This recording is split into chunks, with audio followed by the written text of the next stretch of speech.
Mic test. That's my mic.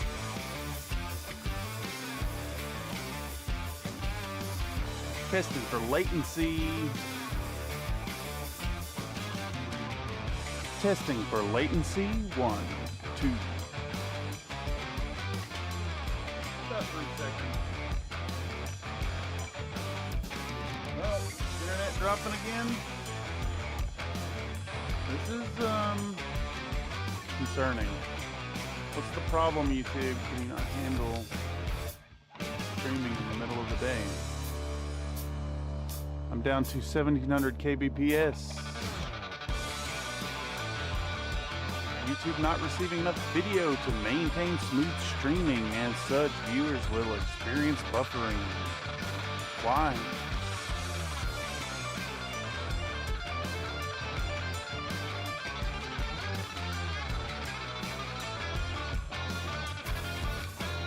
Let's do a speed test real quick. Probably going to cause some more buffering. Love it.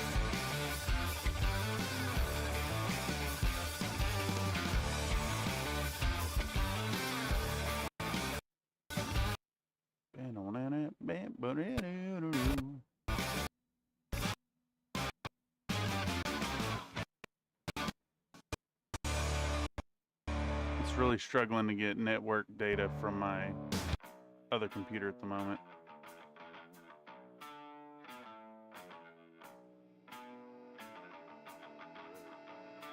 Alright, I'm sitting at about 11 megabits per second up. It looks like it's running. It's stable.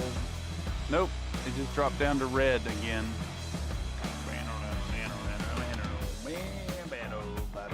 I hope it stays stable. It's just intermittent.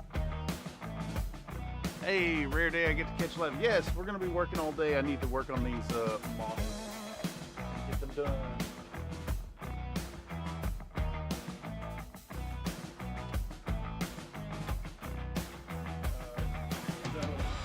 I have been prepping and priming for an hour, and all of a sudden that hour was over, so I'll be right there. Buffering!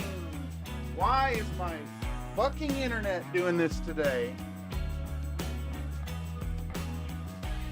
I don't understand why I've got intermittent internet issues. Great.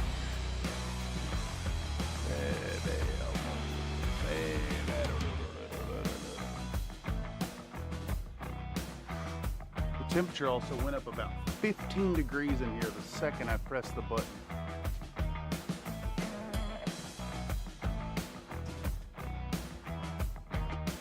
Trying to get there, I'll be right there.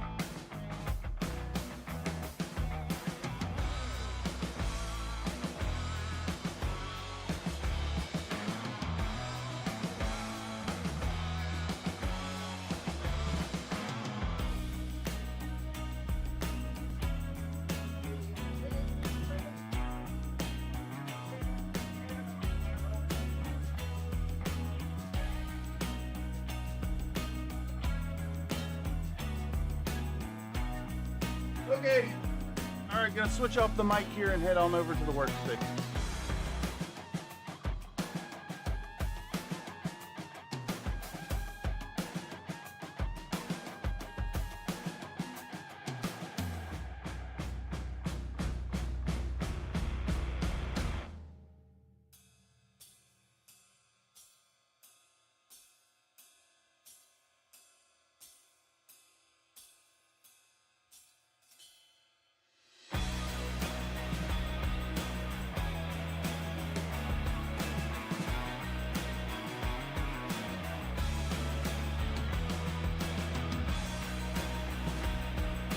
I don't think we're going to be able to stream today. With this internet cutting in and out, I can't monitor it back because it's so buffered out.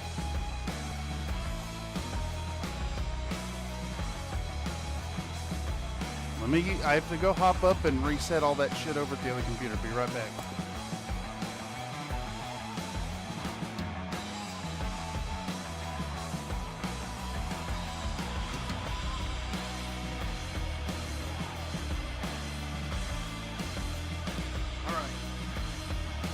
I suspect what's going to happen is every like 5 minutes or so, it's going to buffer.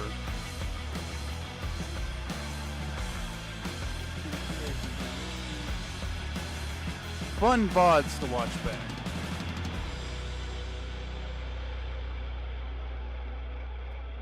All right, that's 2 times 3. Let me try to jump in.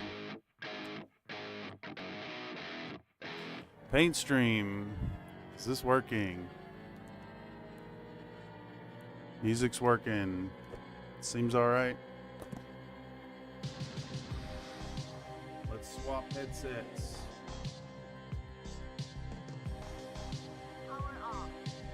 Oh, you know what? I forgot my fucking phone.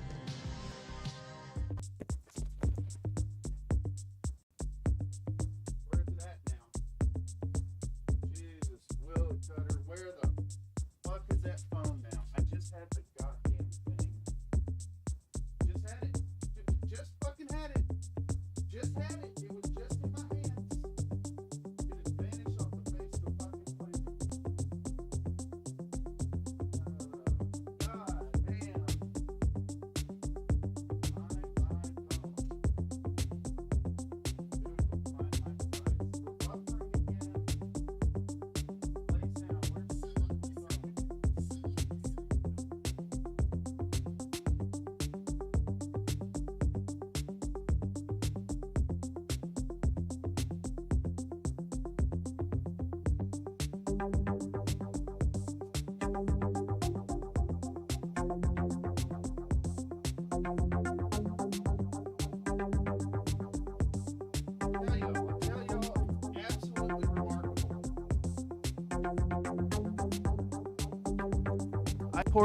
I apportioned an entire hour.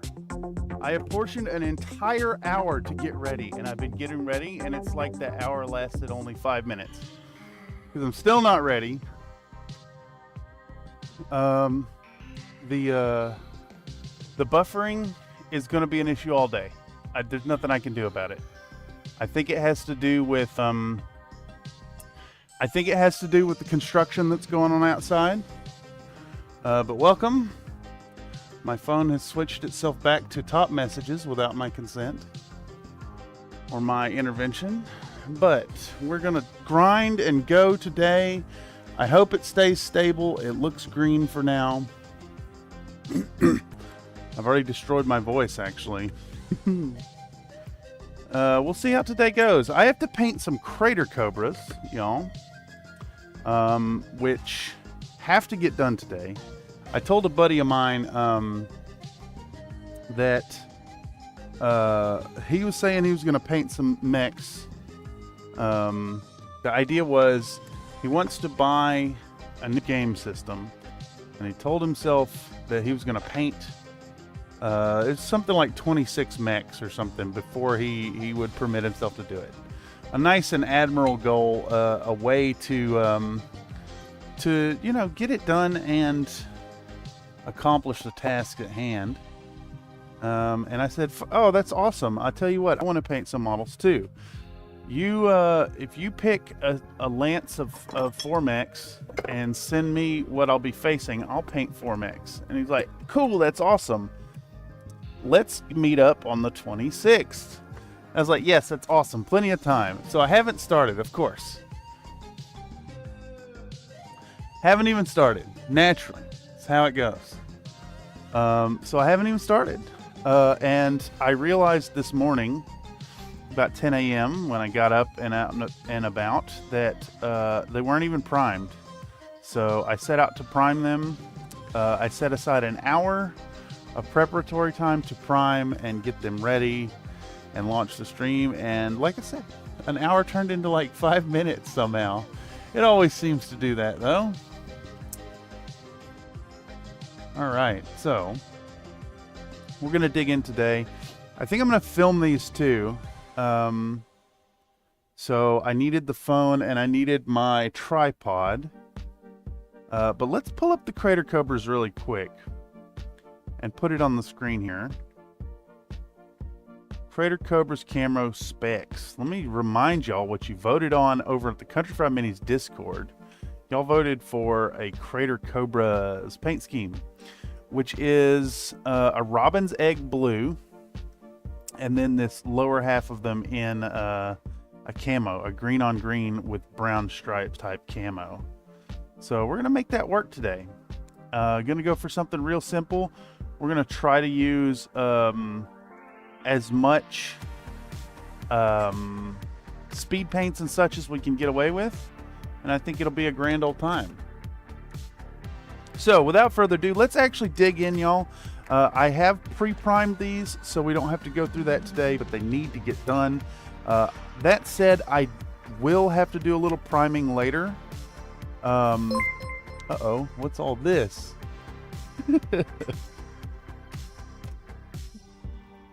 So thick. Oh. Derek Burge donated a $5.54 super chat. Take a breath, man. Don't worry about buffering, we'll enjoy things however we can.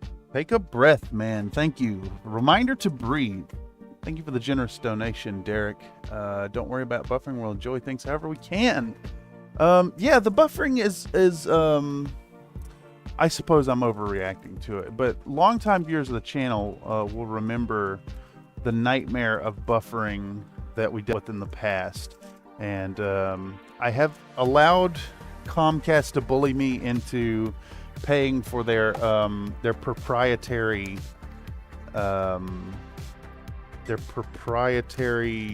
router modem combo thing, and it seems to have fixed the problem, magically. I don't think it's magical at all. I think it's very, very much programmed to do that. But I haven't had any real buffering issues so far with the dropping of connection. They haven't throttled me down at all. So I did solve it, except for today, it appears. But it does look stable. I'm seeing a green light over on the workstation. Well, as I said that, it dropped down to a yellow light, but maybe it'll stay stable enough that it won't affect y'all's viewing experience. Anyhow, let's dig in today. We're going to sit back. We're in for a long day of work, of filming. I've got the 3D printer running for the bases. I'm going to go with some, what do you call it? Like off-world colony stuff. It looks really neat. Got some like mechanical stuffs and whatnot. But we're also going to film today. And it's been a while since I've done any filming on the channel because I'm so far ahead footage-wise, but that's not going to last forever. So let's actually try out today filming with this new chair. Those of y'all who are regulars in the community knows a buddy of mine came out recently to visit me here in my little studio apartment in San Francisco, California, and it is a small space. So I didn't really have any seating appropriate for a friend to come by. And he ended up ordering a Coleman camp chair. And it is it's been a welcome upgrade. It's a nice comfy place to sit, but it is a little unwieldy, and we're trying it out now here in the corner. Finally an upgrade from the previous setup here in the bullshit corner, which was a folding steel chair for a long time. Anyhow, we'll get our tripod set up right here in between my legs. We're going to get the camera on and switch to, I use the Pro Video setting on my Galaxy Note 9, just in case any of y'all don't know and are interested in filming your own stuff. It is definitely, it's good enough. It does do 4K footage, and it looks crisper, and it focuses better than the DSLR I have does. There's always a lap to sit in. Yes, exactly. Folding steel chair is the chosen weapon of discerning professional wrestlers. I was still stuck in that that character from last night. If any of y'all out there don't know, our TTRPG Tuesday event was last night, and it was a blast. Shout out once more to the community members who participate in that. It's so always a treat to play with those fellers. Okay, so I think I have a good shot lined up here, and what we're gonna do is we're going to do a silly little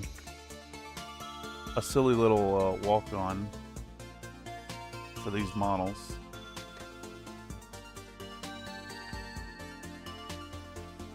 Just like that.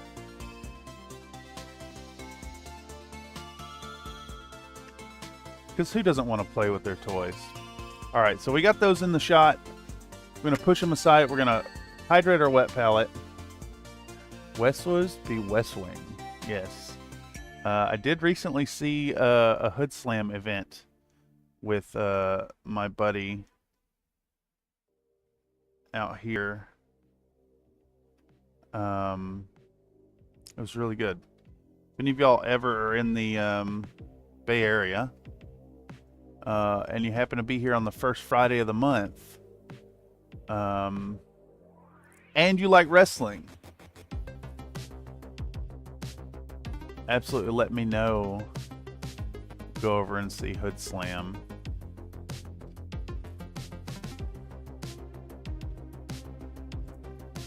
Is this an open invite to stalkers? I guess technically, yeah.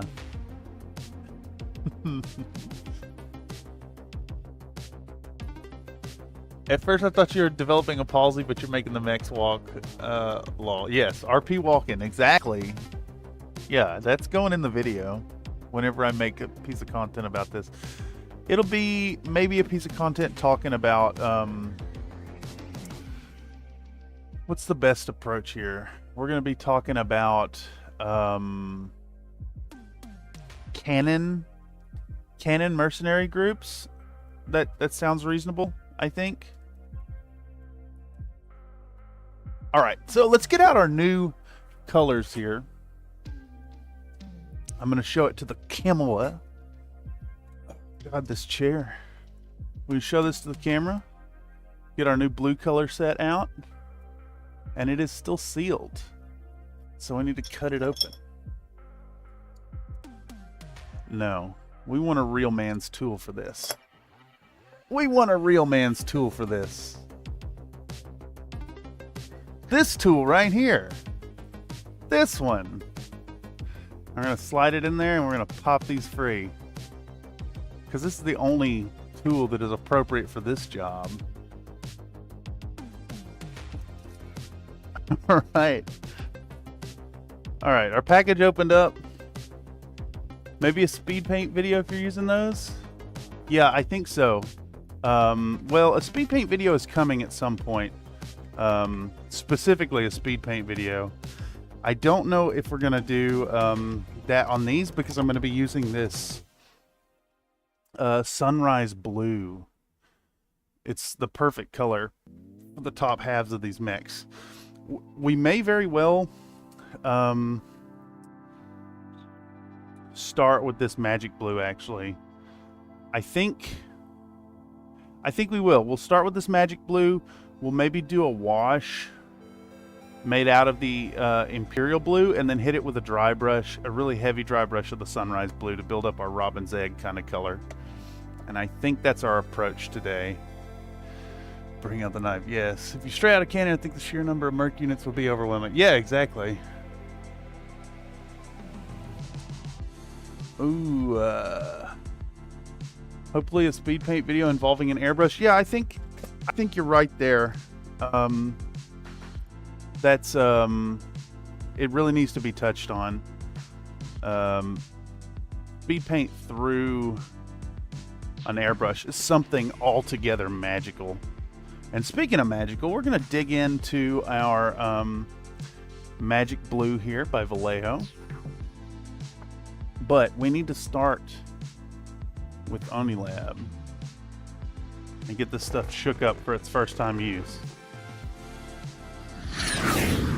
I should be getting my airbrush on Friday in theory. For hell yes. Tobias Fonselli says, Morpening. Howdy, Tobias. Hope you're doing well.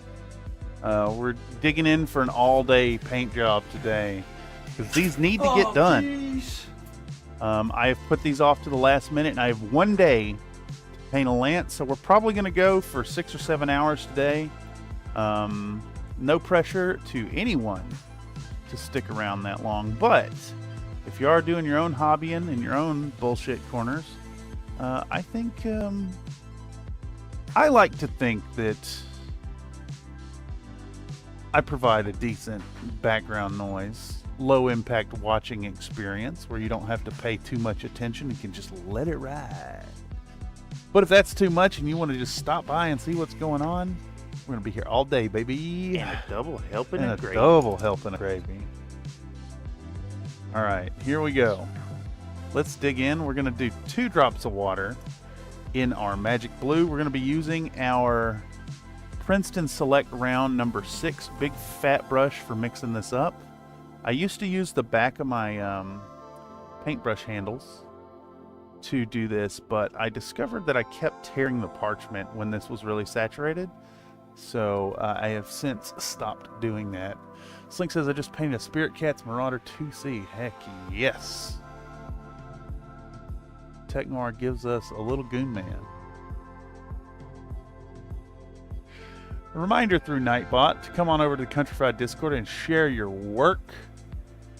That is a link provided in the chat as well as in the description. If you got things going on, you want to show off, you want hobby advice, you want to just share, please by all means come drop it by. Guess what the other hand of that emoji is? Oh no. Iron Elemental says, I'm probably going to finish painting that Reaper Vampire Lady tonight. Nathan says, at Slink, it's not as daunting as one is led to believe. More mechanical knowledge and artistic technique for me so far. Just probably setting it up, running it, and yes, cleaning. Cleaning it? Cleaning it. You're talking cleaning it?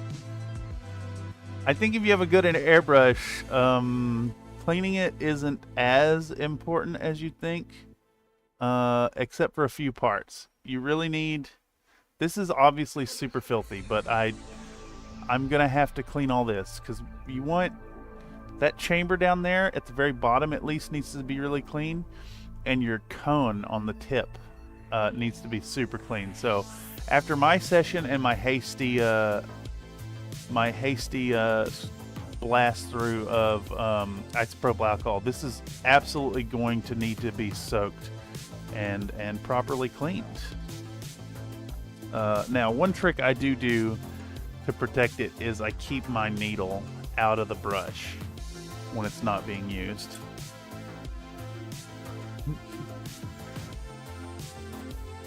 Nathan Moore, starting from zero kind of thing, so I've got the full learning curve ahead. Yeah. And Vampire been looking good like the Sword and Shield. Oh yes, if y'all don't know, check out Iron Elemental's Vampire Lady over on the Country Fried Minis Discord.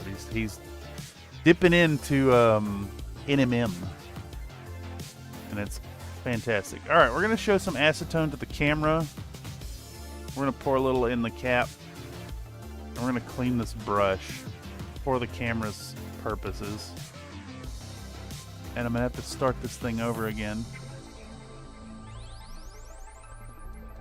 We just want this brush nice and clean before we start applying with it. And we show that nasty goop to the camera and pour it directly in the trash. Just right into the top of the waste bin.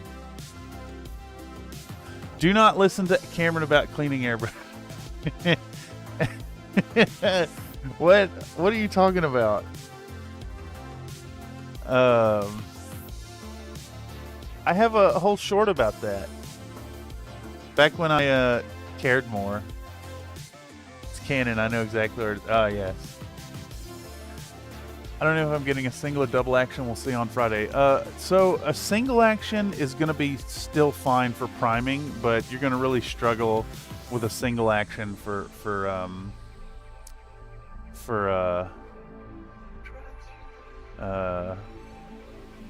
other purposes. If you need like some fine, smooth light application, you're going to struggle with it.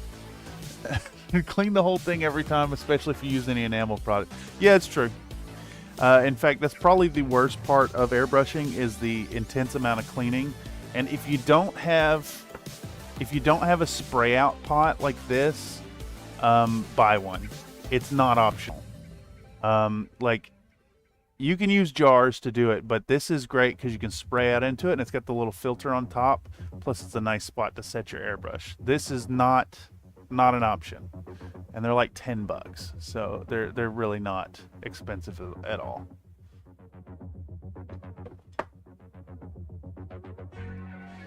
All right, so we got this brush, and then we need maybe a smaller secondary brush. I think perhaps this 3, and this one, I actually cleaned this brush. What's a good starter airbrush? I'd go with a Master. Master brand airbrushes are great. They're going to do everything you need them to do. The parts are a little cheaper, so they're going to break down over time, but by the time it breaks down, you're going to know whether or not you want to get further into the hobby and buy a more expensive brush, or just replace it with another $30 Master brush. Really inexpensive. I'm pretty sure you can get a full set, like 2 airbrushes and a compressor, off of Amazon for like $130. And if you don't want to go Amazon, even like the big box stores might carry them. They're pretty easy to get a hold of, but Master is the one. I just don't know what he's sending me. Either way, can't complain about free. That is fair. I've got notifications popping up. I'm being reminded that I have bills coming out today. Lovely. Also, get your hands on the Tamiya lacquer thinner if you use enamels as well. It's less aggressive than acetone. You know, it's funny, Slink. I know you're a big fan of speed paints, and those are going to shoot so beautifully out of an airbrush. It's like a totally different product. It's a super intense tinting. All right, anyhow, let's dive in. We're going to start with Mr. Charger here. And we're going to take this brand new, what color is this? Magic blue that I've never tried before. It looks really rich and blue, and we're going to coat everywhere down to the waist. I just want a full coating of this, and I think I've got it thin enough. It looks like it's going to do some nice coverage. It may still be a little too thick, just a bit. Can't really tell. I gotta admit, this chair combined with the filming apparatus is making it a little hard to reach forward. Yeah, I think this paint is still a little too thick, so we're gonna thin it down a little bit more.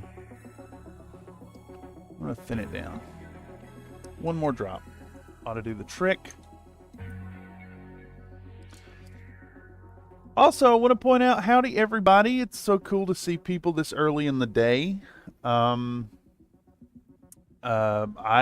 been consistently surprised to see folks in here, like, during the day. I guess that's just my American bias, assuming that other places around the world don't exist.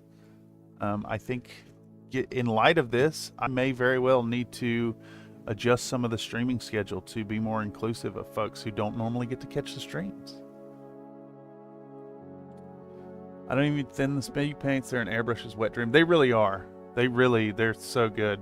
I kind of regret not filming more in-depth stuff during the Hunchback. I may need to go back through and see if I have enough footage to put together a short about airbrushing speed paints, because I did that the shell coming out of the cannon. I airbrushed that, or I primed it white, and then I airbrushed it with various layers of speed paint, and they're gorgeous. And then over top of it, I did the dry brush of all the smoke effects, and it just came out really nice.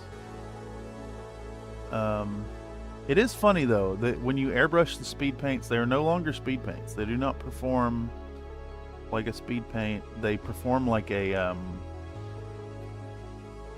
like one of those translucent, like an airbrush paint, like specific for the airbrush. Show a little bit of the color underneath, and they tint it really, really strongly.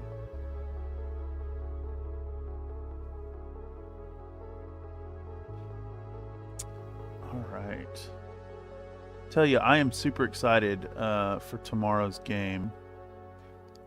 This is a eclectic lance. I've got the Zeus for doing most of the work.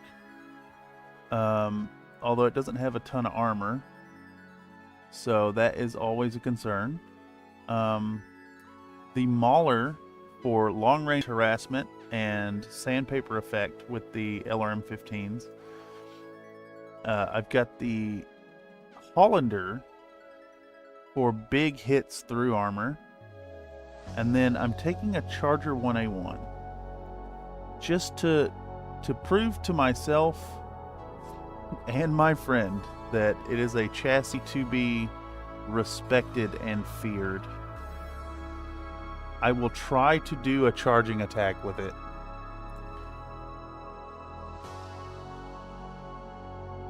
Funny thing is, I actually have some airbrush paints. I was going to see how they brush on. Maybe act as a pre-thin paint. It didn't work well. Interesting.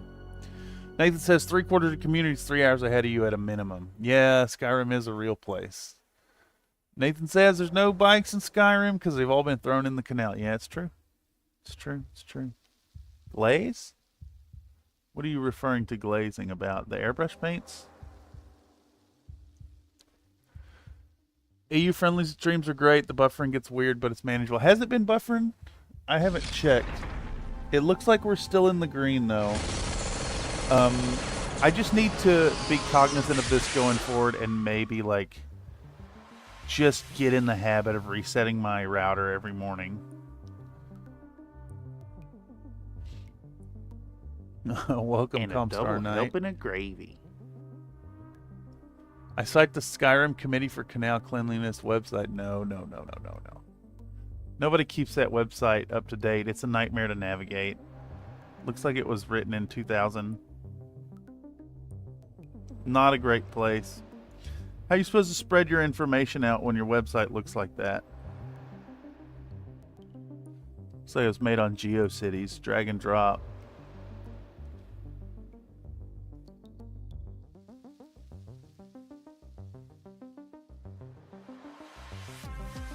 You all out there remember GeoCities? Did you have a GeoCities website?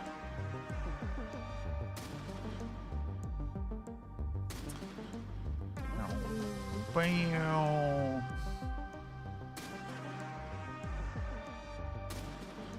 This music reminds me so strongly of World of Goo. I don't know if any of y'all played that puzzle game way back when. It was really good, and it had a kind of dark soundtrack like this. Big recommend. If you've never played World of Goo, give it a go if you like puzzle games. It's like a tower building, physics-esque game. Glaze equals Snellverf door in Luchtfast. Yeah, I got my Luchtfast caught in the door once. Terrible day. Oh, hell, work cool. Catch you gents later to get those mini painted. Yes, thank you for stopping by, Mr. Derek. We'll be here all day.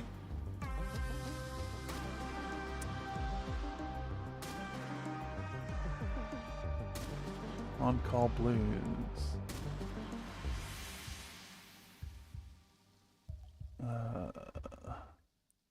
Tobias did not have a GeoCities website. I can't remember if I went through GeoCities or what was the other one? Angel Fire?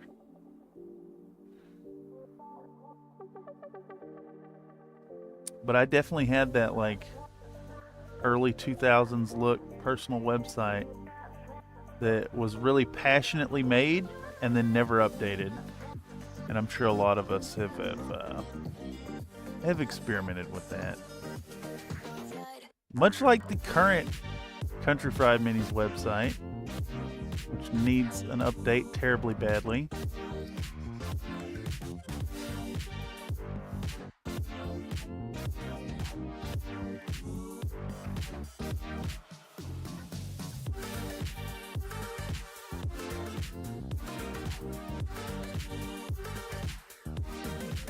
I'll get to it at some point, I promise.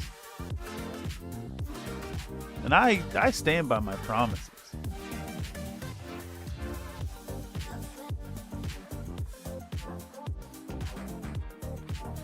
All right, this guy's almost blue. Just want to make sure we have solid coverage. And then we're gonna make a wash. Well, after we get all these guys blued up, we're gonna make a wash, and then we'll do some dry brushing. And though I tend to not like dry brushing as the main method of paint application, it should look great and save us a lot of time. Maybe this piece of content will be about paint jobs made easy. I don't really know yet. Angel Fire was dead so fast. Yeah, exactly. People who enjoy Java are sex criminals? I don't think that's accurate. I don't think that's accurate at all.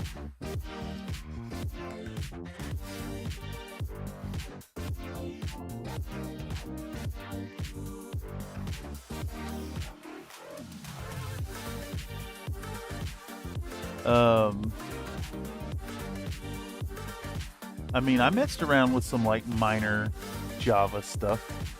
Very rudimentary knowledge of it, and I'm not a sex criminal. Despite the community's insistence that there's like clopping going on around here, that I am not a sex criminal. Alright, so that's our charger coated. World of Goon? No. That's a different place. That is not at all what I'm talking about. Alright, we're going to continue down the line. I think I need to just record this whole thing anyways. And do I'll do like a high-speed shot of working on these. Got our 3D printer still grinding away over there. At some point those will finish up, and we will probably brush prime them. So I don't have to bust back out the airbrush. I want to make this content friendly to like a beginner.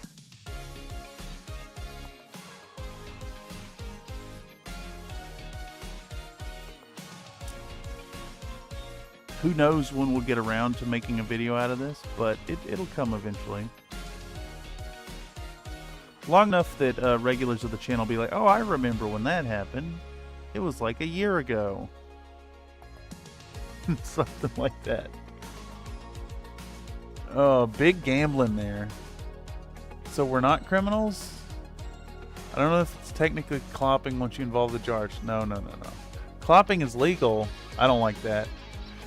I think this says Dirtpool does almost all dry brushing on some of his models. I think there's a lot more to that technique than just highlights. I agree.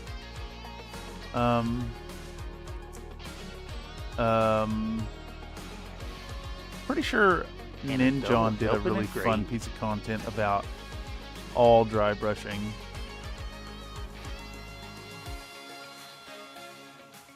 And the models look great in the end. Slab chopping involves dry brushing and then tinting. Well, butter my and I think it works pretty well. What primer you use for your airbrush? I'm a Stynylrez user. It's the Badger brand. And I buy it off of Amazon because it comes in the 3 packs for like, it's like $24, and you get a big bottle of white, gray, and black. Here, you get one out here. Stano Res. It's good stuff. It flows really well. It auto levels. It does have a problem where if you apply it too thick, it'll do like an orange peeling, cracking type effect. So you got to be a little careful. But if you apply it in real thin layers out of the airbrush, each of those thin layers basically dries immediately. So it's really awesome. Plus the gray is a nice neutral tone if you can't decide on black or white primer, and the black and white layer over each other really well if you want to do a proper zenithal prime. They exist to demonstrate America's best superiority. Yes, I agree. Also, dry rubbing metallic pigments onto a dark base is pretty cool. I've never tried metallic pigments.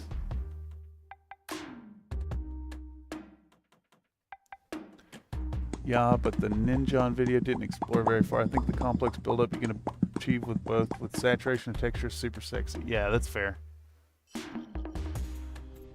Wait, did you just do Popcat in a sexy way? I want a sexy Popcat. Should I add a second Popcat video that's sexy Popcat? I'll just edit the gift. Edit the GIF so it's like in a like a GIMP mask or something. Redeem sexy Popcat.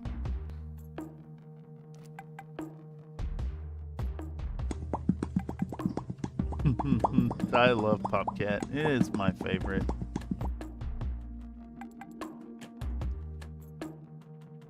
Such a I doubt the person who did that could have ever foreseen where it was going.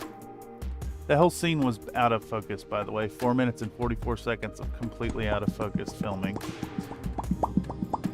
All right, on to the Marauder. I do love this Marauder. It is accurate to the artwork, and it looks like the Marauder from the cartoon. These are all sculpts by Grinning Idiot. Oh, jeez. Check them out on Cults 3D if you want to show some support and love. There's a bunch of free stuff if you want to get some samples beforehand. And then most of his models are really inexpensive. And there is no one that does it better. Lips. Yeah, it's just a little bit of lipstick on there. The same video exactly. It's just got lips.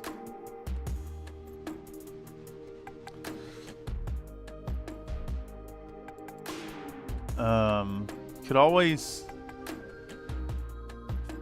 paint Popcat on my face and then do pop, pop, pop, pop, and give like filthy, dirty, sexy eyes the whole time as well. I don't want those holes to get clogged up with paint. Honestly, I don't even know why I painted them blue on the inside. What y'all think of the Mauler, by the way?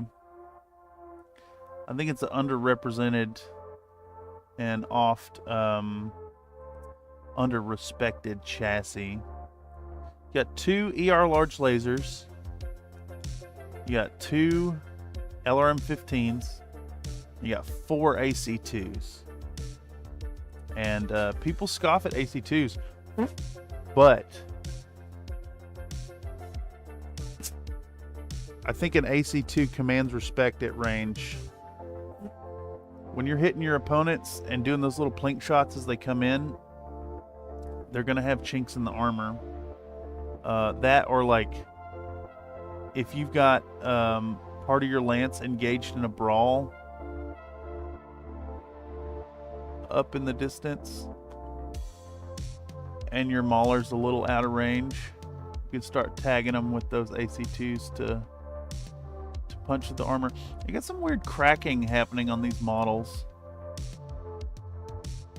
I don't know if it's the primer or the resin itself. Y'all probably can't see it on the camera at all. It's not a Marauder, it's a Mauler. Yeah. It would be epic. Okay. Base Mauler's pretty bad. I don't know. I disagree, but I'm a fan of AC2s. I like an AC2. I think played right, they can be pretty good. I think it's a chassis you want to like use some misdirection and some social engineering of your opponent to get them attacking other things. I think the Mauler really suffers at close range too, so you want to avoid that. But I've got two mechs in this Lance that are pretty divisive on that front. I'm running a Mauler and a Charger 1A1. Both very different roles, both widely regarded as being shit garbage.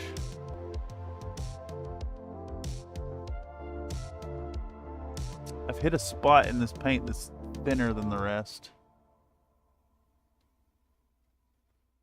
Wonder why it's doing that.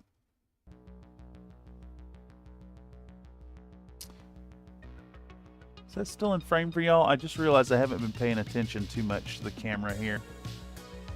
It's fine. We're just base coating. We're base coating and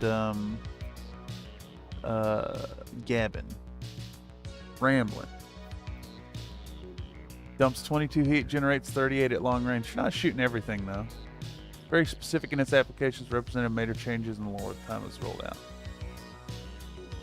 You're also a fan of bad mech design.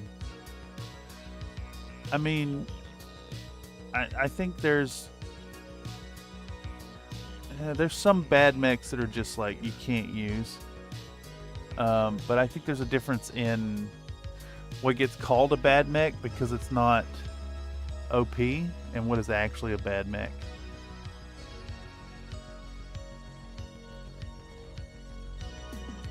Admittedly, this mech is not going to be hitting with the power that it should be for its tonnage. But I think there's some strength in that. I think played right, it can be a really well, a really welcome part of your forces. Like I got a buddy who plays riflemen's. Classic rifleman, 3Cs even, and gets or what's the base one? Is it 3N or 3C? I can't remember. He uses the base model and gets heckin' good work done with it.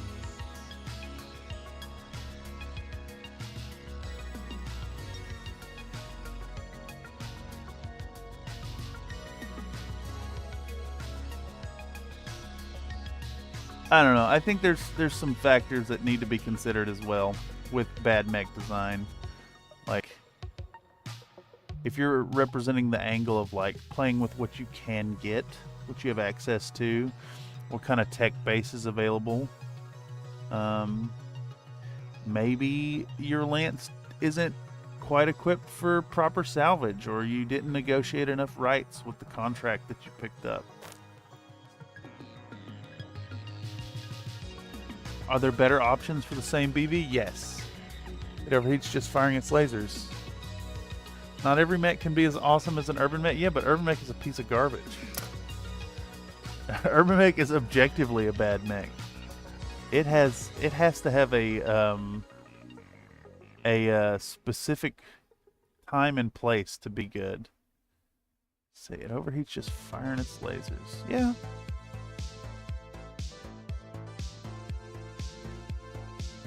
It sure does. But I think heat management in eras that require a lot more of that makes for a better game, in my opinion. Of course, if you're playing when doubles are available and there's a bunch of heat neutral mechs all around, yeah, you can't continue to run your chassis that are hot. But I don't know. I think there's some charm to having to make decisions about how hot you are for the turn. Definitely takes a little more skill than just blasting away. I remember when all mechs had machine guns, bad days for infantry. No sadness. I love the urban mech. Don't get me wrong. I love the urban mech. Probably just as much as the average BattleTech fan. But I can also recognize that it is objectively a terrible mech. Really bad design. Now, if you're using the urban mech for its intended purpose, defending garrisons, urban centers, etc., it shines. It really excels. It's got just enough jump jets to get over buildings. It's got a big ass gun that'll punch a hole in most mechs. And if you zoom out to a wider scope of things and assume you're not facing like a really well apportioned mercenary force, like if you're dealing with some raiders coming into town with like some tanks and shit, they're done for. The mere presence of an urban mech defending a garrison would dissuade anybody but like, you know, hardened military units. So they're cheap, they're affordable. Planetary garrisons can afford them.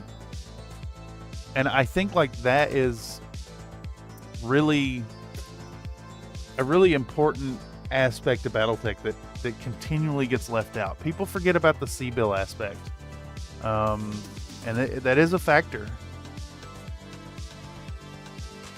Not everybody is a rich, noble, or a ultra wealthy mercenary company.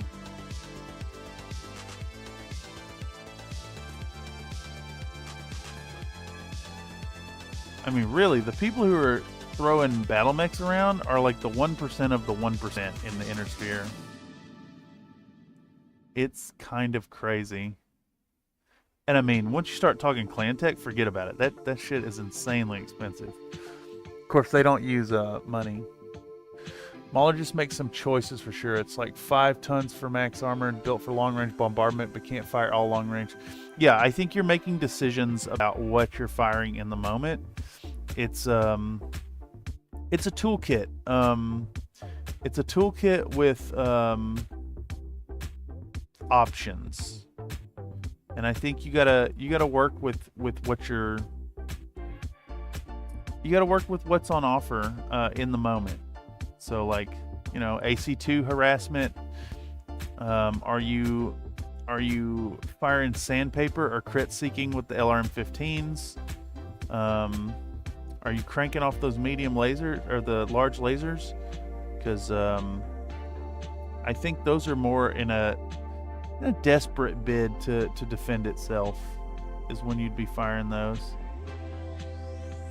But it is a silly boy, and I think honestly that's probably the biggest factor in making it into this lance. Plus, they were all available from one sculptor, and that was really the call.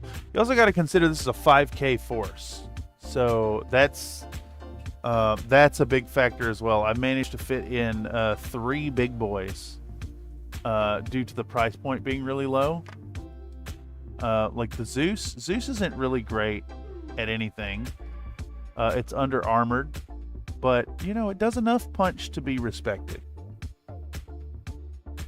90 rounds for 4 AC2, you can blast those for a long time. Yeah, and that's the big thing. I love AC2s. I think that is probably my biggest defending point of the Mauler. I think AC2s are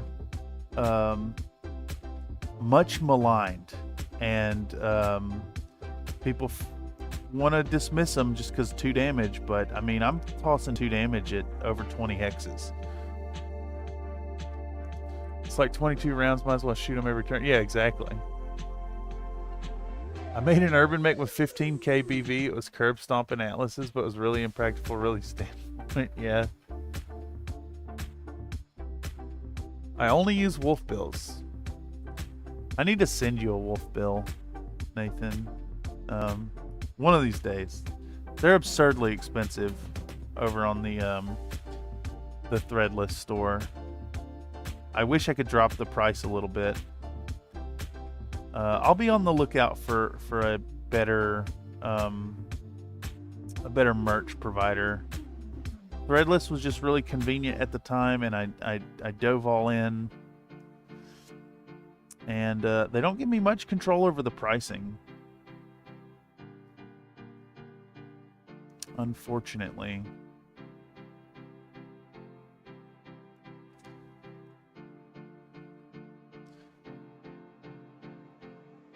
My funds are all tied up in Canopian cat bugs. Oh god.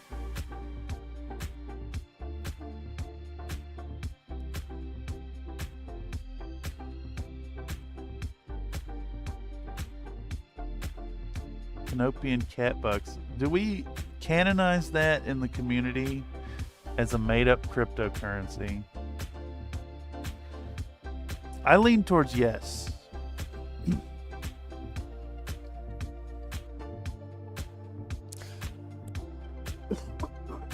Excuse me.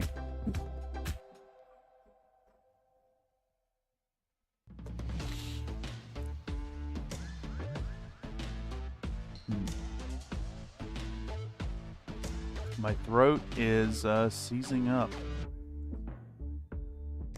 And I had to clear it, y'all. Alright, where are we at? Where are we at? We're like halfway done with this Zeus. By the time I get this coat down, I think the charger will be dry and we can start applying. We can start applying some stuff. Looks like the 3D print is still running over there. So it's probably going to be going for a little while.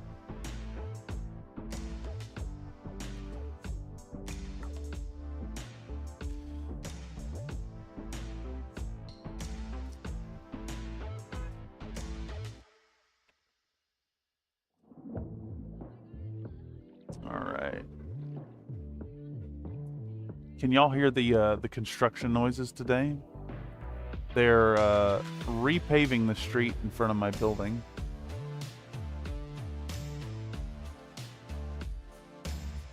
And a double helping of gravy. I think I finished the lady model. Gotta have a final look tomorrow in real sunlight, but for now in the pictures it looks pretty decent to me. Did you post it?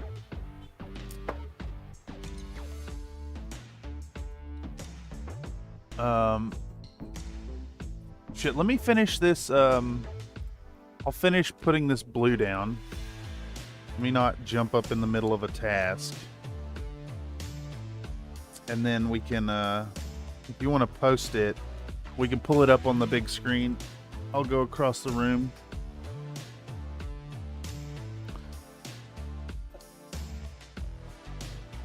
It'll give me a chance to also drink some water because it's sitting over there. And we can check on that 3D print. Maybe give these a few more minutes to dry. Just now, sick. Okay, yeah. I will, I'll pull up if anybody has any hobby picks they'd like to get looked at and critiqued. We're gonna pull them up on the big screen here in a moment.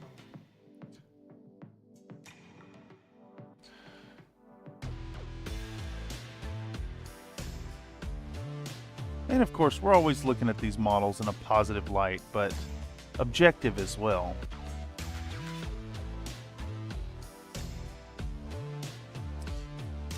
And of course, y'all should always feel welcome to give my work the same respect.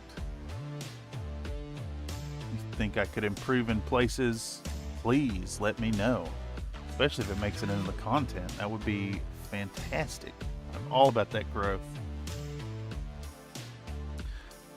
I think these support marks are a little heavy on the Zeus. I really should have removed some of them before doing this layer.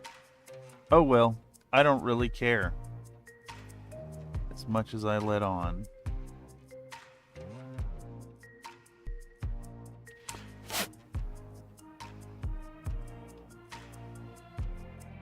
All right, just about there. Let's get this gigantic, what is it, an AC5? I can't remember what variant of the Zeus I took. I think I have the one with the PPC instead of the AC5 on that side. It may not be. It may be the classic one. I can pull them up when I get over to the other machine. We just want a nice solid coat of magic blue.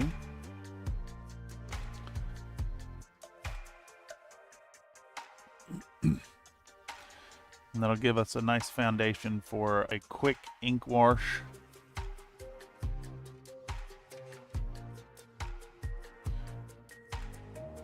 And then we'll do the dry brush of the, was it Sunrise Blue? It's the closest to Robin's Egg Blue I could find in a dependable and affordable package. All right. We're blued up, y'all. Okay, I'm going to hit the BRB screen and we're going to go over to the other machine and pull up some stuff on the big screen. Let's do that. 1 second and I will BRB. Just now, if you want to critique, be brutally honest as a try-hard learning model. Yes. I mean, I'm not exactly an authority on NMM, but I, like, in theory, know a bit about it. All right, heading over there. Give me a second.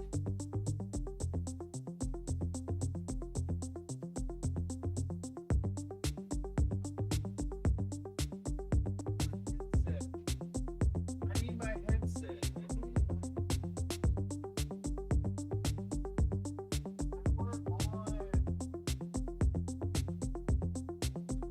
Power on, connected. Let's do this and that. We're going to create a new window over here. And we can switch over to the workflow. And I don't have my camera on. There we go. Oh, I need to mute the playback here. Mute that playback. All right, so placing the AC with the PPC was a good upgrade too. Yeah, exactly. I just like the Zeus visually. Exactly. Face is kind of meh on the hotter to see side. Just a weird mold flaw between nose and lip. I don't fear traffic. Okay. What is this that I'm seeing here? 1 pound blocks of compressed high nephyl acetone cycloalkane. Hydroponic catnip. Ah, yes. Yes, indeed. Hydroponic catnip, indeed. All right, let's pop open the Discord. What do you got? We got the hobby corner here. Okay. Yeah, I see the face issue that you're describing. Let me get all of these up, actually. Open in browser, in browser, in browser. I mean, I think you've done with what you can, and when you have it in the right kind of lighting, it looks really well, or it looks really well done. Okay, so first thing I immediately see and want to point out is the whole, like, your blends aren't super smooth, and I'm pointing that out because it's not necessary. When you boost the when you boost up the contrast portions where you've got the is this working? Yeah, okay. When you boost the contrast portions on this model, let's get rid of that. boosting the contrast removes the need to get the blends super smooth, and you've got that really sharp edge right next to the super dark of the nighttime or the horizon line, which makes it look really, really sick. I see that you've kept that here, the red to the white, and then the black to red. That's exactly what you're going for. I like the deep shadows you have in here, looking really good. Nice high contrast. I really love how deep you pushed this section. Oh, you guys can't see my cursor. I forgot. Hold on, let's fix that. I forgot you can't see the cursor. There we go. I like what you've got going on in here.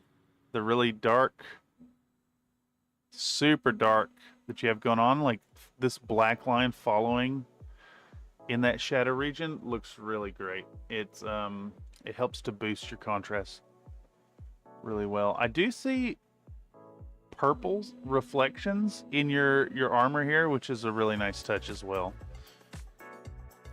Yeah, seeing it in here is really awesome. You got the vampire kind of skin really great. And a double helping of Let's gravy. see. I think this shot really showcases your yellow, your gold NMM. Came out really nice. The when you go from the black to white and then the brown to white, or black to white, brown to black, like this is the colors you want to be bringing in to make it look gold. This is a nice touch up under here. The bringing the purples in on the red. I think as far as like a critique, if I had an honest skill level critique to this, you could sharpen the highlight edges a little more, make them even thinner. But like that's something. What do you do to get to that point? Honestly. This is NMM, quintessential NMM. This lighter section representing the sky coming down to the bright point, and then the dark to the like mid-tone. So like dark to the brightest, and then even darker to a lighter mid-tone. I like what you did with the shield nips as well. I see that little bit of highlighting in there. It looks fucking try hard, man.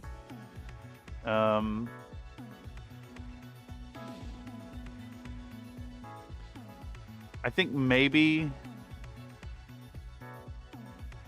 your cloak overall is a little dark, but it creates almost like a shimmery kind of effect.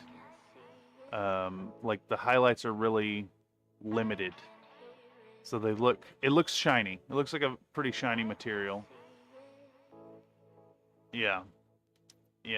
I think this low lighting shot really showcases your efforts in creating that contrast. I ain't got nothing negative to say about this, my guy. This looks great. It looks like you put in a whole hell of a lot of time on it, and I think you should be damn proud. Fantastic work. I'm gonna give that a Country Fried Minis approved stamp. How do I do that? Reply, sticker, boom. Yep, it looks great. I think you've dealt you've dealt with this horrible face sculpt as best you could, and you've got this this nice touch of death around the eyes that definitely sells vampire. Okay, let's see. Always wanted to jump into compare with Victor. Oh, that's right. I wanted to check my what is my lance for these boys? Here we go. We're looking at Charger 1A1 Mauler 1R. Is that the original? Mauler Sarna. Is it the original? Yeah, I'm going with the classic. Euro large lasers, LRM15 AC2s. Hollander BZK F3. Which one is that?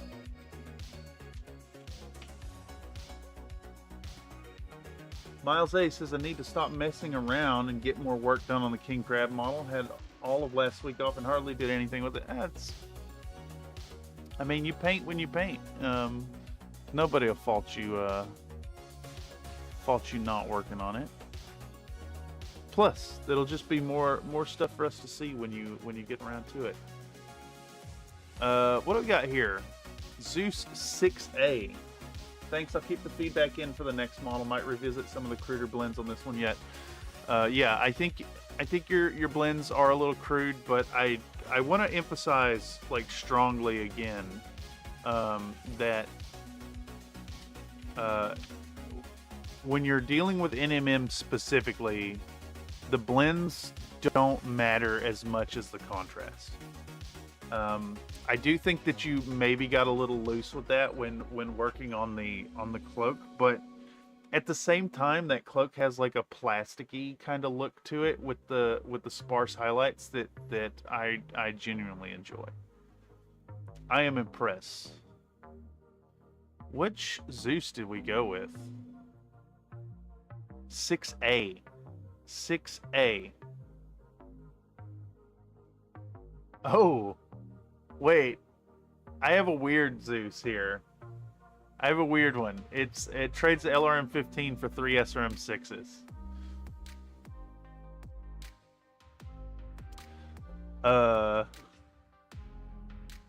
Huh. Well, I may need to adjust that actually. Let's load this up real quick. While I'm letting those dry, let's pop this open real quick and then we'll head back over to the paint corner. Looks like we've got about 2 hours left on the bases. Like one of those vinyl butcher aprons. Yeah, that's definitely getting that kind of vibe out of it. Let's pop this thing open. And I think you ended up with that feel on your model just because the highlights are so far from the base tone. I'm trying to go for that shiny silk or velvet kind of stuff. Glad it looks shiny at least. Well, yeah, okay. If you're going for a shiny material, then yeah, you nailed it. Absolutely. What's our here? Let me move this over here, and I'm gonna load these in real quick. Charger 1A1. Bam. Select. We want the Mahler 1R.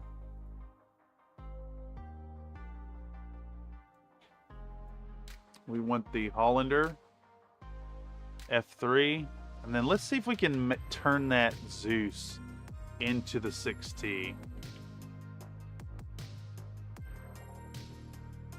It's the PPC one, right? PPC instead of the, yeah. Let's see if we can fit that in there. I don't know if we can. What was the other one? It was a 6A. 6A is 1405 BV. I might not be able to do it. Because it's really important that our charger have piloting 3. Yeah, it's not going to fit, unfortunately. I'm just going to roll with it and see how it goes. All right. Anyhow, barring any other submissions to dig into, we're going to get back over to it. Let me double check the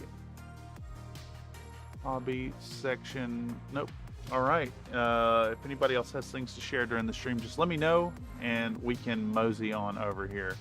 In the meantime, I'm going to hit this paint stream capture button and head back across the room to paint again.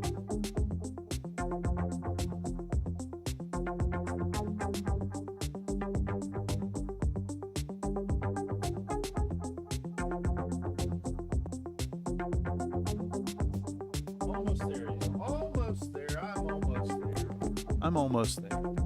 Almost.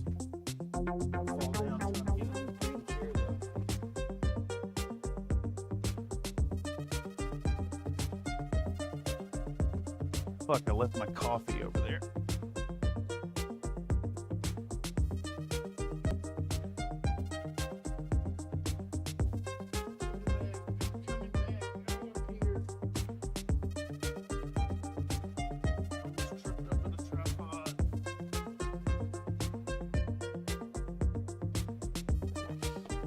Back at it, y'all. Back at it. We're back in the paint stream. We're over here in the corner once more. Let's get this set up. Might have some pictures of the T-Bolt and Matty Tuesday this weekend. Heck yeah. No new pictures. Soon. Alright, it looks like our paint is dry, at least on the charger. Mostly. Mauler is also done. As is the Hollander? Yeah. There's a little spot on it though that got missed. We need to fill in real quick. Fix that up. And then, yeah, we'll move on to the next color. How are we gonna do how do we do an ink wash for a newbie? How do we mix this down as simple as possible? I think we're just going to thin it extremely with water. I don't want to put in any medium because I want to try to avoid using medium. I want a like newbie to be able to do this. So yeah, we're gonna go with our Imperial Blue, and we're gonna make a wash out of it. Yeah, that's what we're gonna do. I should have my submission for you ready shortly. I don't have to say how busy I've been as of late. Yeah, exactly. Ink wash for beginner equals Citadel washes. Yeah, but I don't have a blue wash, unfortunately. I think barring like a prepackaged product, what we want to get here is just a really thin down wash with water. And I think that'll be something worth talking about in the content. Again, I have no idea when this is going to happen. It's not going to be anytime soon. The production schedule is just way too far out at the moment. But we will get back to this and dig out the Imperial Blue, Play-O game color.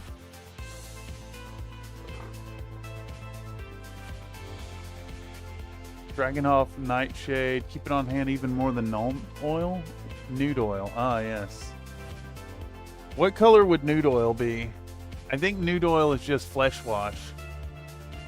This right here.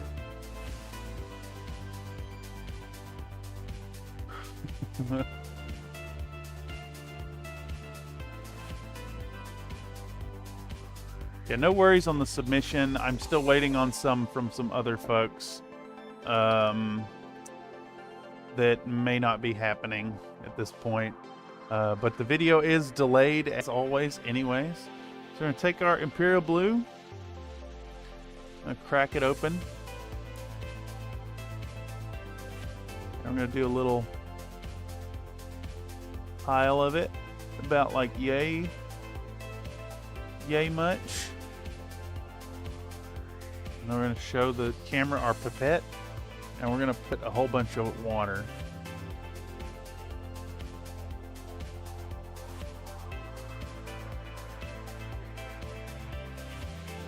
We'll go 12 drops there.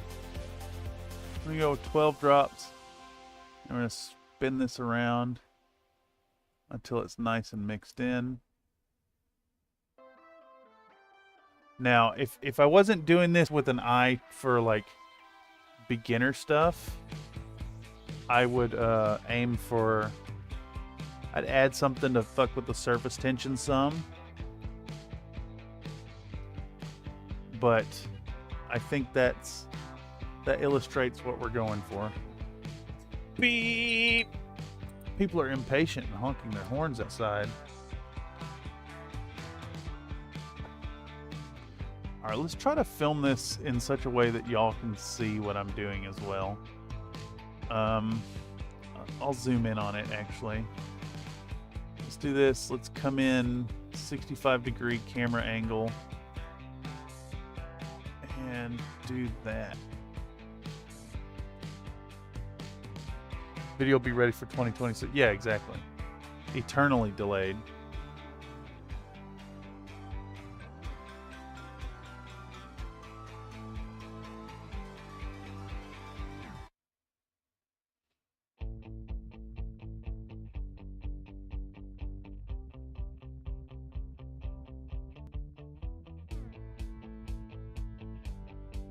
We're applying this darker blue all over.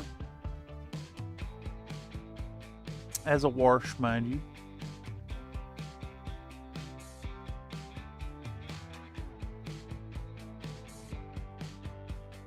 Make sure it's out of focus the whole time, of course, naturally. This is the way. This is a really beautiful color too for a wash.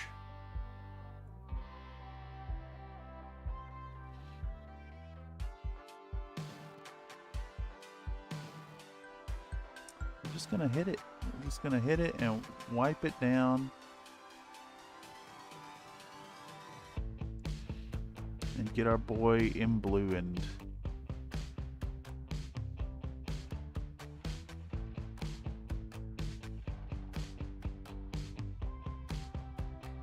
In the meantime, I can be thinking about like how we're gonna go about the green portions.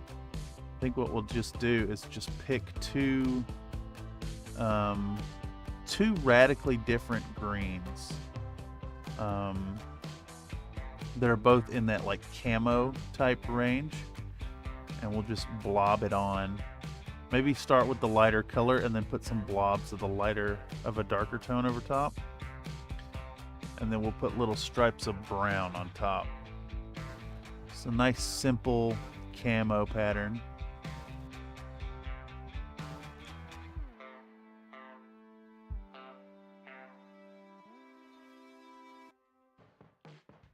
Okay, this looks great. I'm shocked at how well this worked. It's almost like I know what I'm doing, and I assure y'all, this is not the case. Drop a soap? If so, yeah, I think so. If someone doesn't own dish soap, they shouldn't hobby to begin with. Yeah, I agree, but I want to keep this idiot friendly. I want this to be like aimed at someone who's doing baby's first model, but also had the wherewithal to like look up how to do it. I might even call it baby's first model. Is that offensive? Yeah, a little bit. But I bet you never thought. Bet you never thought.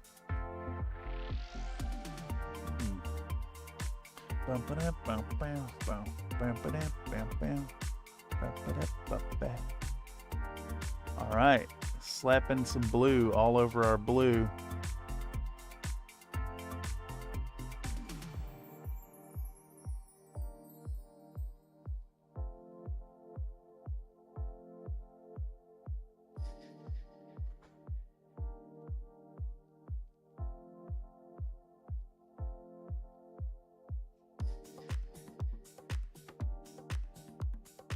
Man, it's crazy. I got woke up this morning by all this construction going on outside, which I don't know if it's coming through the mic at all. But this big ass machine came through, and it was scraping all the asphalt off the road and spraying it into a hopper. And this shit was loud. And now they're doing something that's rumbling my building. Not really sure what it is.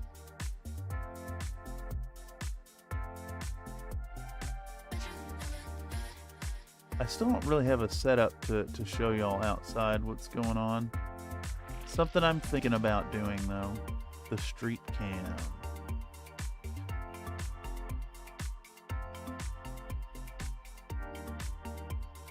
Alright, we're getting there. I've created a little bit of pooling on this model though in my haste. British with their washing up liquid.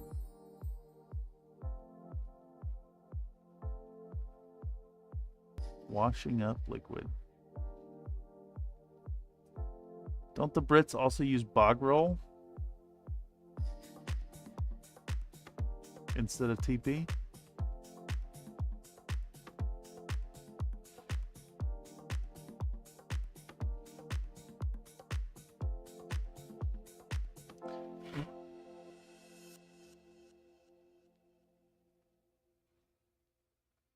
All right, this is coming along fairly swimmingly. I'm a little worried about it drying out fast enough to continue working.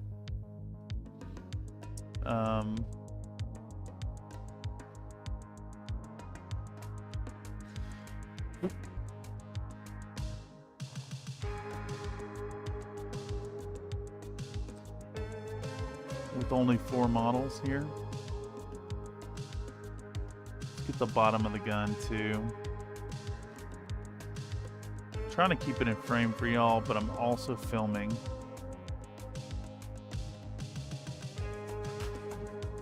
Alright, that's 2 down. Hollander was the 3rd one, I think.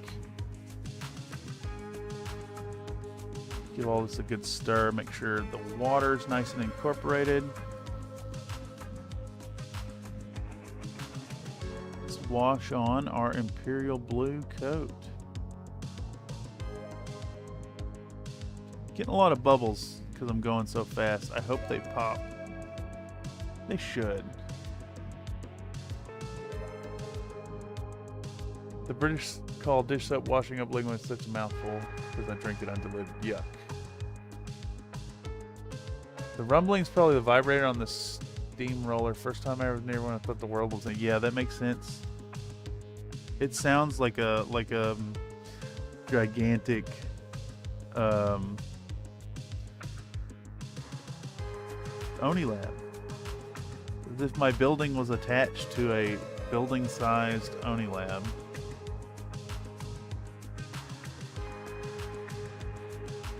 In fact, I'll redeem an Oni lab. Now.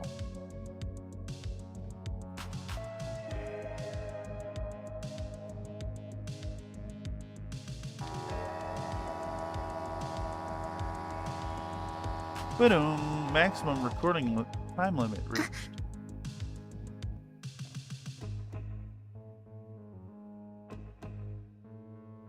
It is really offensive, right? The uwu anime at the end.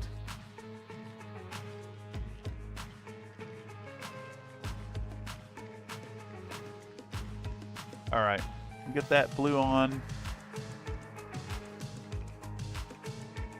Oh,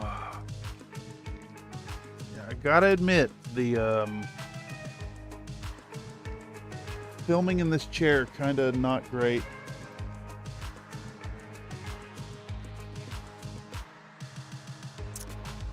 The back spasms are already happening.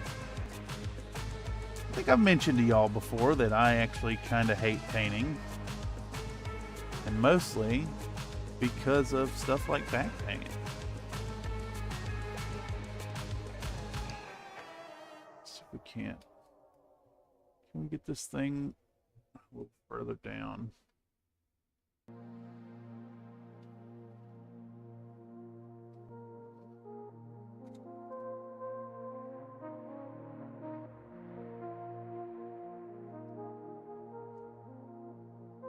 It's basically a super heavy asphalt Oni lab. I think they're actually called gyrators, but I'm not sure. No idea. I just woke up to a bunch of machines out my window and then repaving my corner.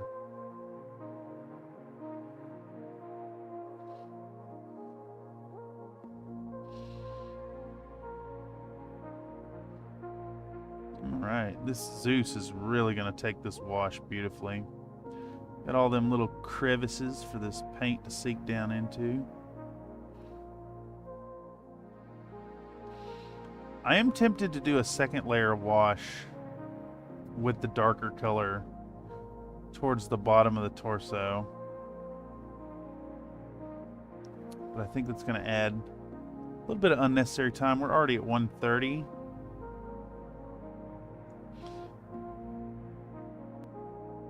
So 90 minutes in.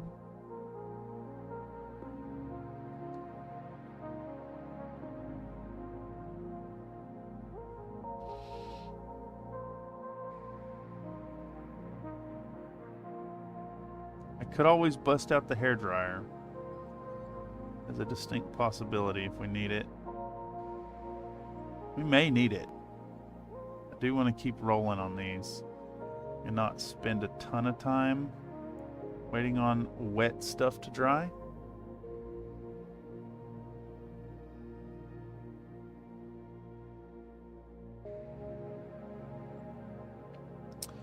This is almost a Wylock's Armory approach to these mechs.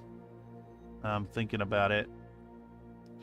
Just paint it a color and then do a dark wash over top with a homemade ink wash and then dry brush it and you're done.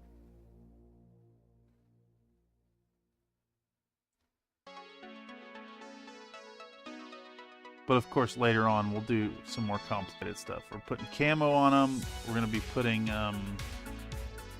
free-handed details on them. We'll be putting decals on them.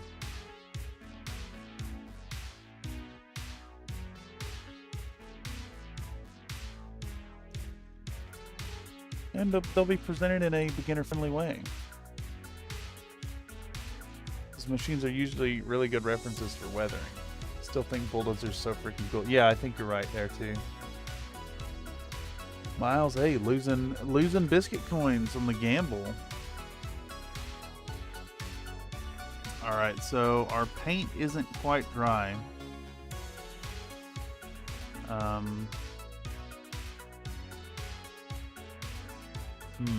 What do we do?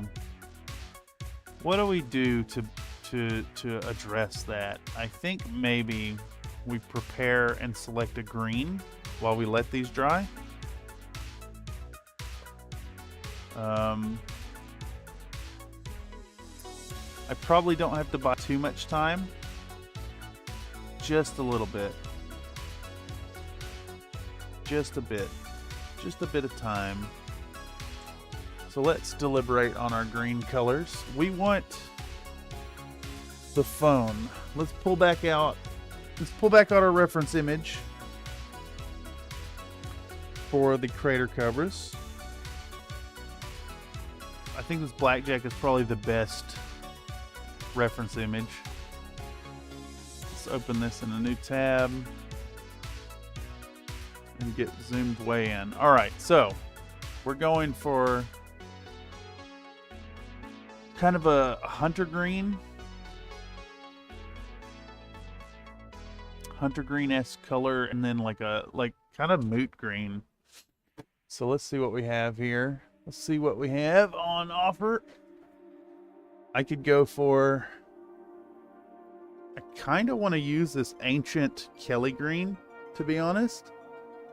So we'll put a peg in that as an option. I have the always usable uniform green. Intermediate green, no. I have flat green. That's another uniform green. I have refractive green. Do I have a bright green? That's another refractive green. Another uniform green. German camera extra dark green. I don't think that'll work, but it's an option. Luftwaffe camo green. And olive green, camo olive green. I think that has pretty much exhausted our green stock. I want to avoid using any Citadel colors here.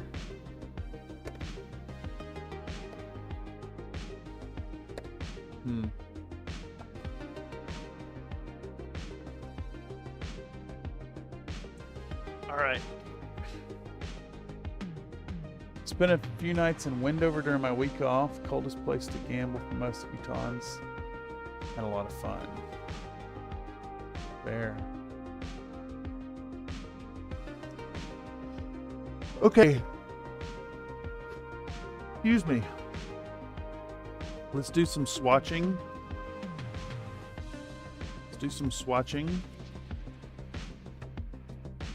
I'll bring up the camera zoom.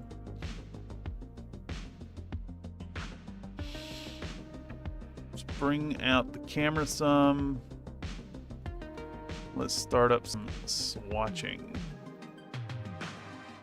Check your preview. Alright, I do think I want to use this camo, this Kelly green, just because it's like, I don't know, a reference to people that they can use these old, they can use the shitty Walmart paints. They're perfectly fine. But let's take a moment and start mixing up these colors. Time for Onilab to shake it.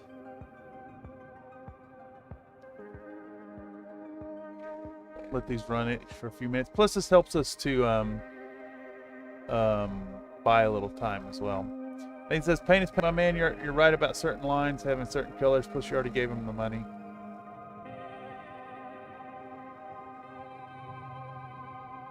Vibratory drum compactor would be the most actually accurate way to enable your intrusive rolling. Is it coming through the mic at all? He loves swatching. The man's a weird paint collector. I don't think it's that weird. First off. And secondly, yeah, you're absolutely a paint collector. Intrusive Roller is a good band name. I don't know.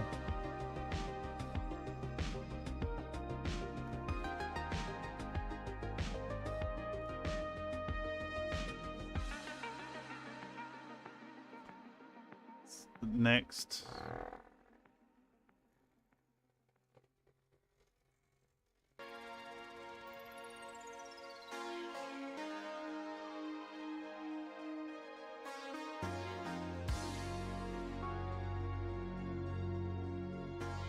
I mean, who could have guessed that I'd get weird with this paint shaker when I picked the pink one? I think the city's gaslighting you, playing all these noises directly in your brain. Oh, no. They're playing them directly into my building, and I'm experiencing it through vibrations felt in my body. I think is more accurate. All right, let's pull up our reference one more time. It's like a mid green that's really vibrant, and then a bright green which is kind of in that yellowy territory. So let's take a peek first off at this. This is a 24-year-old bottle of Kelly green. Let's see if it still paints. It's a band name, though it might not be a good one. I'm a bit partial to dirty paints. Yeah. Olive drab and green ochre. I don't have a green ochre. And I do have an olive drab, though. All right. This does have a big acrylic blob booger hanging out the end that we need to remove. But as far as I can tell, that paint is perfectly fine, though it probably has really bad coverage. And I'm immediately tempted to use this beautiful Kelly green out of a 24-year-old bottle of, I telling you, this was from my original set. This is what I used for bases back when I first started Warhammer in 2001. This is the bottle.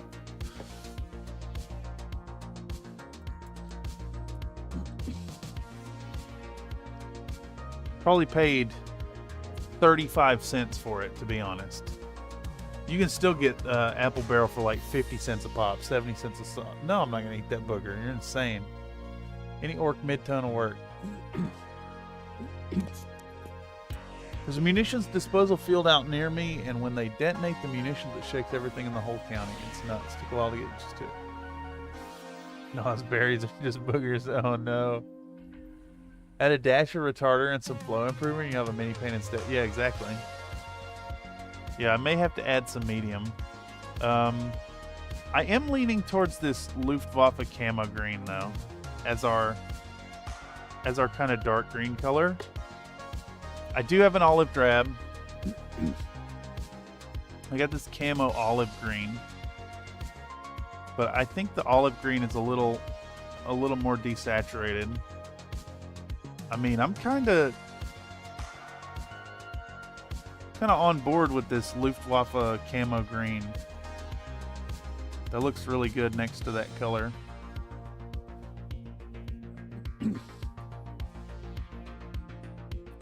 Let's see how the uniform green compares to the Kelly green. Nightbot reminding folks that chatters can spend their biscuit coins over at the CFM loyalty store. If you don't know about the redeem commands, you can check the link in the chat or in the description to go over there and see a play out of the live chat, as well as, you know, click on the buttons. Okay, this uniform green's really good. Better than the Kelly green, I think, for a camo color. In fact, those two colors right there, I'm so sure that those are the colors that I'm not even going to try the other ones. Not at all. Not at all. Not even going to look. Boom. Decision's made. And sometimes that's how it works in mini painting, y'all. Just, you know, make a decision and roll with it. And if you fuck up, you fuck up. Who cares? You can always paint over it.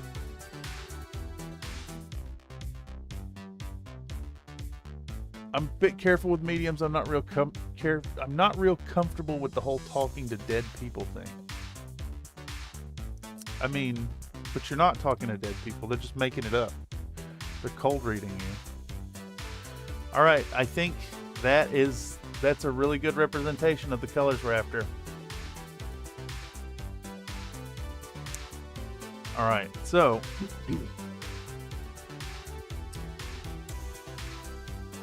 are these dry enough to put on the next layer? No. We still have wet in the corners, so I have to move on to green while they dry. And it's a point that needs to get brought up during the painting. So I'm going to write that down somewhere. Do I have a little scrap of paper? Do I have a scrap of paper? I think I'll rip one out of this here book. Gonna rip one out of this here book. And then we'll write it down, and then we'll write it down. Oh, jeez. Oh, jeez. All right, here we go. We. Oh, have, jeez. I need this on the video to remind me. We have to switch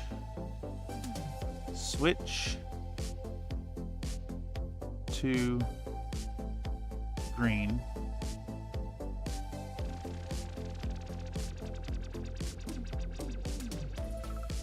To well, you want to woo-woo? let it's that woo-woo. You know what I'm saying? Some neighbors are saying way too loud. That's only in the morning. You're supposed to be up cooking breakfast or something by yourself. That's like an alarm clock. You're supposed to be already up cooking breakfast or something by then. It's like an alarm clock. Dry. All right. Burger. I think that's legible enough. It's legible, right? We have to switch to green to let the ink dry. Yeah, good enough. There we go. All right, back to the filming. Stick this thing down in between my legs. Oh yeah. Shit, fire.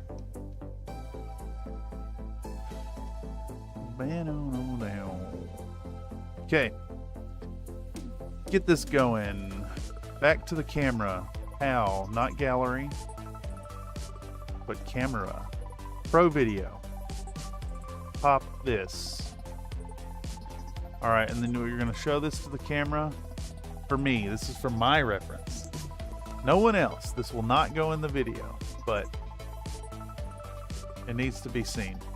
Alright, so we're going to switch out to uniform green for the sake of the camera, for the video.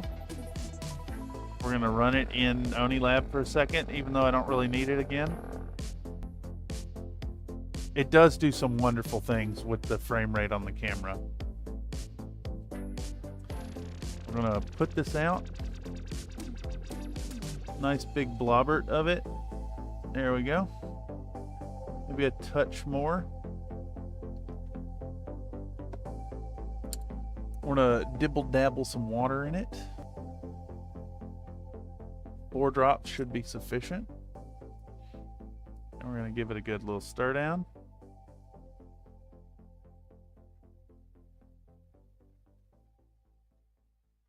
I am a little disappointed that we're not ending up using the Kelly green, but this is a superior color for the application at hand. So, the decision was made based on what's going to look better on the final product. All right, so we got our boy, and we're going to completely coat these legs in green. Nice thin, light colored green.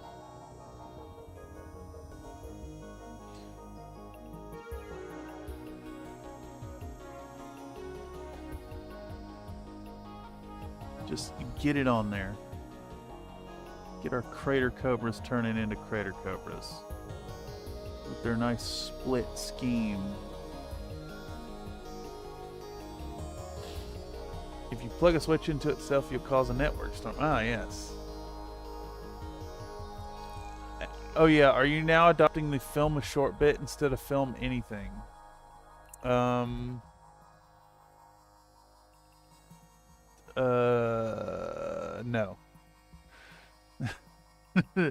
I need to. I really need to. But I think my thinking here with the with these base coats is to kind of get a high-speed time lapse of applying the color. But yes, you have the right idea, Mr. Mental. This is the way.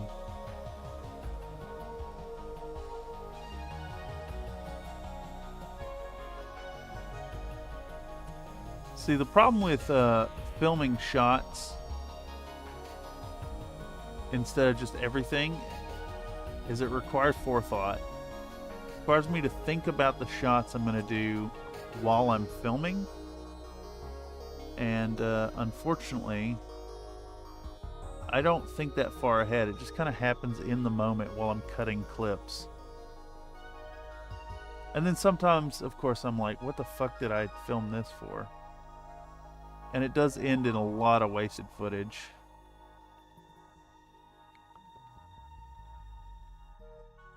Which I may end up deleting at this point, a lot of that footage. Now that I'm thinking about it. Like, all that painting for commission work those mechs I did for the client for that first commission video. Like, would I ever actually revisit that footage? I don't think so. I'm loath to get rid of it, but it is a lot of 4K footage. It's worth remembering that the reason the phone is so good is because I'm recording it in 4K. And I can zoom in on it. Unfortunately, it makes the file size fucking gargantuan.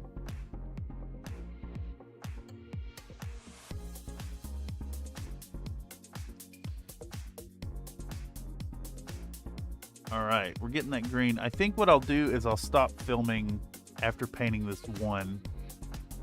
And then we'll just blast through all the others. It's just base coating anyways. We've seen it a million times.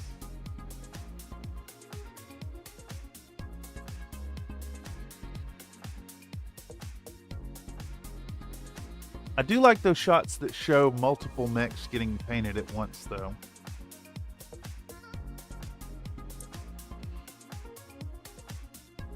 Plugging a switch into another switch just acts as a link cable, lets you trade Pokemans.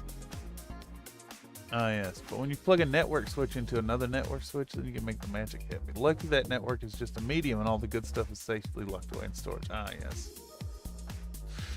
I'm trying to find my Discord stuff so I can post mech stuff that I am doing.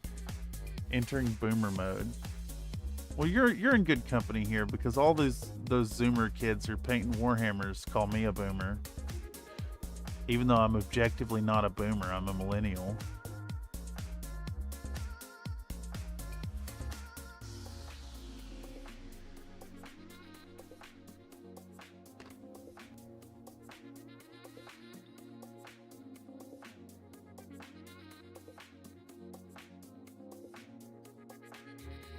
They don't know no better, though. They silly kids. Kids these days don't even know what a boomer is.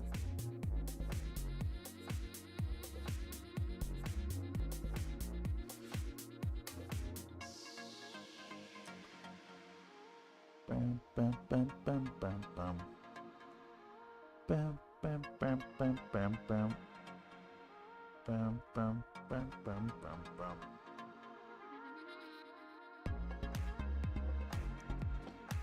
Alright. Green base coat almost done on this one model after 7 minutes of applying color. This is destroying my spine, by the way. Just so you know. Let's see. Can y'all see how far like bent over I am? I'm way leaned in. I had to look around the camera. See, can you see the camera? Yeah, the phone's right here, and I'm like, got my head around it.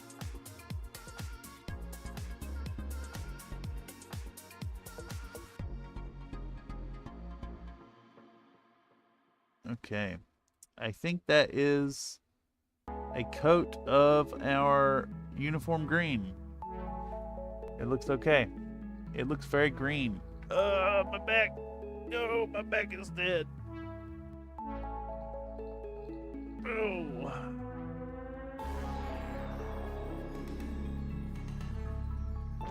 Where are we sitting at? 2 o'clock. 2 hours in.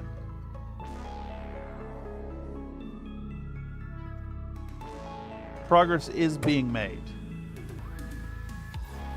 Get this out of the way and zoom in here. I have to find my Discord accounts first. Ah, yes.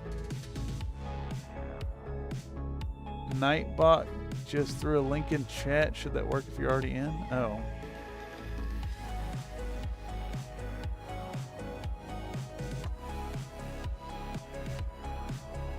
I used to use when I was doing R&D with a guy, then my computer updated and it stopped working for a bit. That's fair.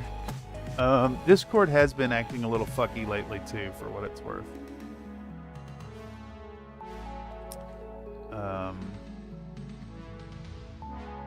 Yeah.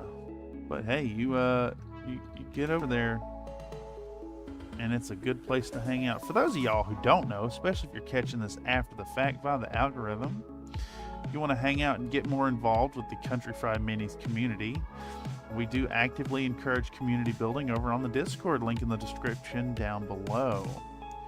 Yeah, we often hang out in voice chats, play video games together, do fun activities, and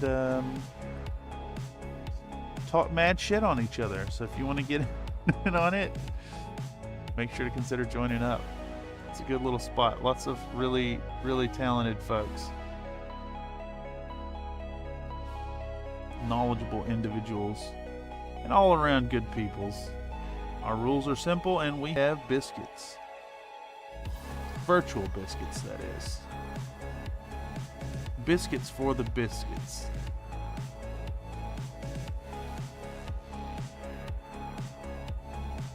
Alright. I'm so scared I'm going to break these fins on this mauler before I finish.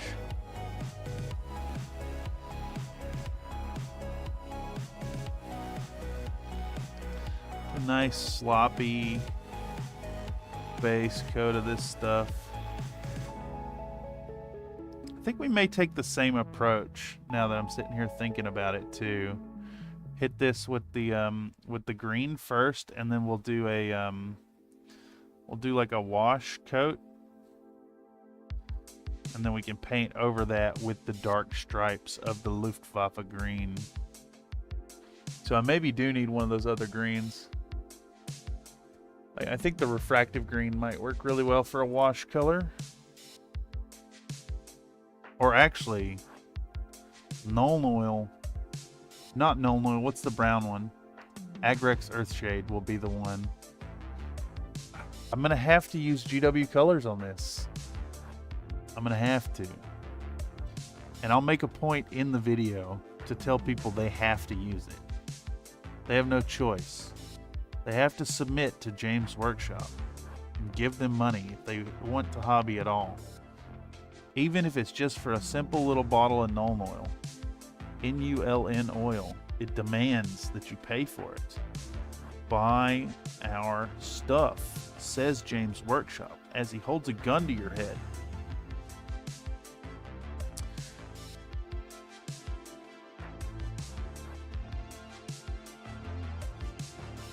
Maybe for the next channel upgrade, get an office chair. I have the chair over at the computer. Yeah. Well, you know, the thing is, no matter what chair I use, I'm still leaning forward.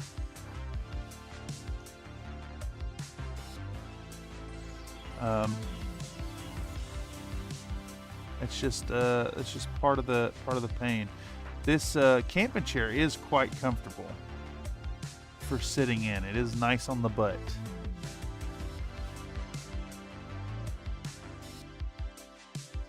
Nothing I can do gets around the I have to lean forward part of everything. Just made a mistake. Stuck the paint off the brush. And lick it free. It tastes really bad. Really fucking bad, by the way.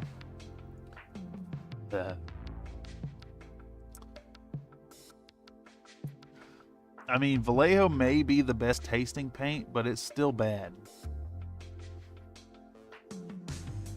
It's got like a chemically soap kind of quality to it. Tastes like it smells. Tastes just like it smells. You want to know what Vallejo paint tastes like and don't want to actually taste it? Just get you a good whiff of what the inside of the bottle smells like. That's exactly what it tastes like. What are you calling a people? Yes. We do talk about what the finer points of defining what gooning is. God, I missed a lot here. Man's threatening to Agrex Earthshade your face. Squirtadale jerks. It's a lovely blue you've used there. What is it? So I've started with I started with a coat of magic blue So this is going to serve as our mid-tone for our Crater Cobras. And then I made a wash out of Imperial Blue. So it's magic blue shaded down to Imperial Blue, and then we're going to build back up with a dry brush into Sunrise Blue to make a like a robin's egg blue color. These 4 paints together are the Vallejo Blue set, and I'm immediately very, very pleased with the purchase. It's like $20 or something off of the old Amazon. Night Blue, Imperial Blue, Magic Blue, and Sunrise Blue. Very nice color set. I don't like the new bottles. I wish they were in the better older bottles. To get rid of my leaning forward, I just made the hobby table extra high, like 90 centimeters instead of 8 centimeters. Now if I lean my elbows on the table, I can still sit straight. Game color is good. Are these game colors? Oh, they are game colors. I didn't realize that. Game color is made for like mini painting, right? More so than what's it called? Scale modeling.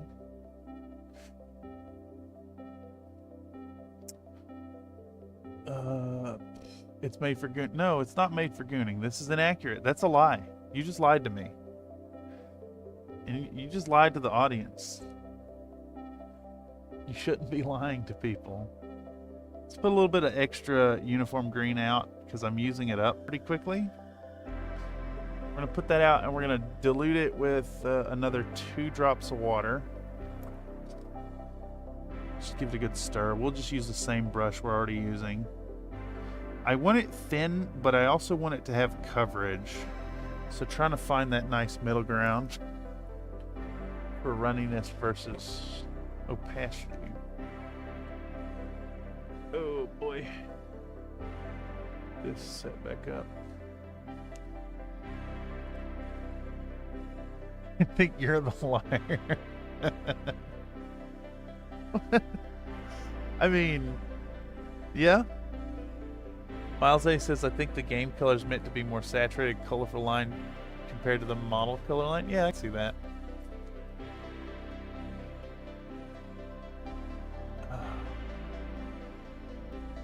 Oh, good. I found my Discord account now. I just have to get it on my phone.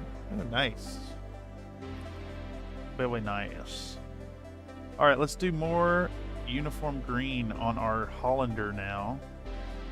I think I maybe thinned this a little too much with that second drop of water, but it's okay. We'll build this back up. Or maybe not.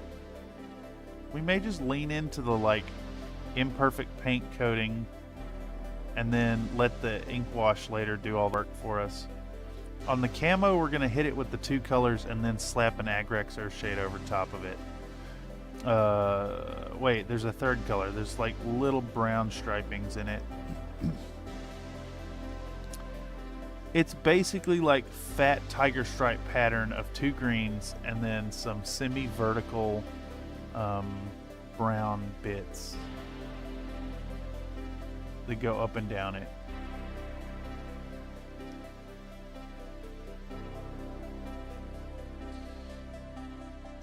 I am so excited to try out a Hollander in actual tabletop game. I use them all the time in Mega Mech.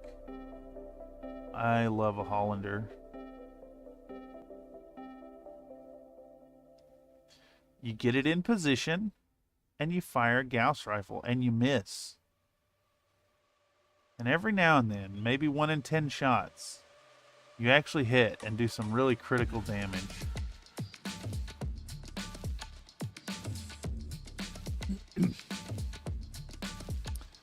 I think if I were a mech pilot, it'd be a Hollander for me. A lot of running around, a lot of relying on your teammates to take the brunt of things, but sneakily getting into position with your little chassis, hunkering down on that hilltop and lining up a shot to take out like a commander or an important you know, asset.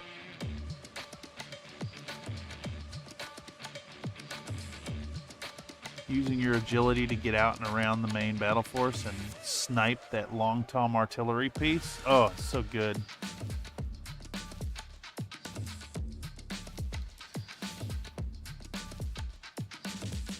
If the opportunity presents itself in MechWarrior RPG, I'm definitely going for a Hollander.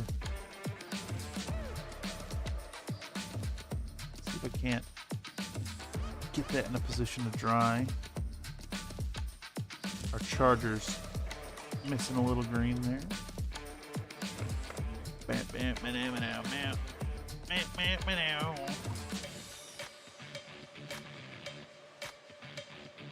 We may have to give these the two coats approach. Then it's flood the Discord with feet, mech pics. Well, we do have the not the kids table section.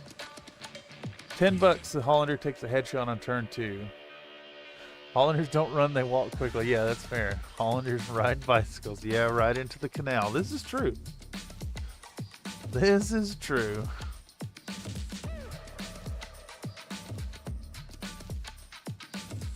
I kind of want a Hollander mech riding a bicycle now. That's very funny. This chunky boy Zeus. Very fun. Based on the MechWarrior 3 Zeus, I want to say.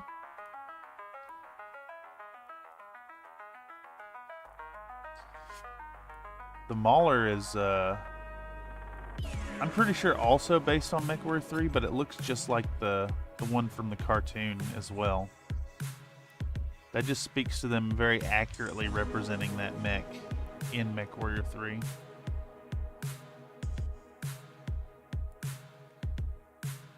Alright, Zeusy boy with him's big legs.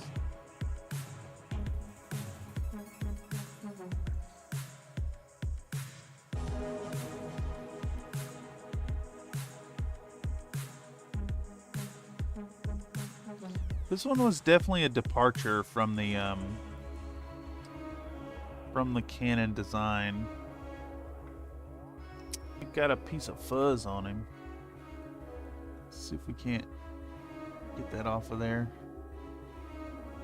I have primered fuzz into the paint job.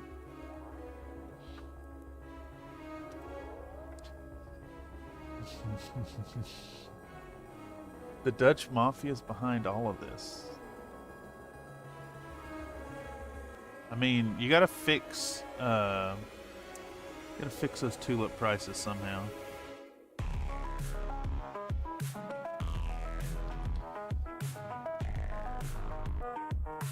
Else everybody be losing money in the business. There's a little bit of support here.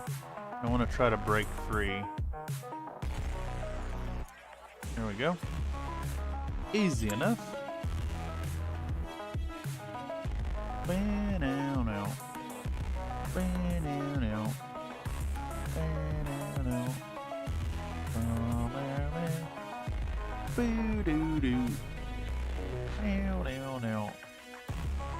What is this, Humbot? Yeah. I know this song. It's Wave Saber. I like their stuff, but they only have like 4 tracks.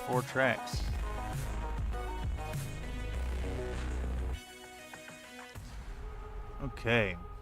Now the beauty of applying this green is that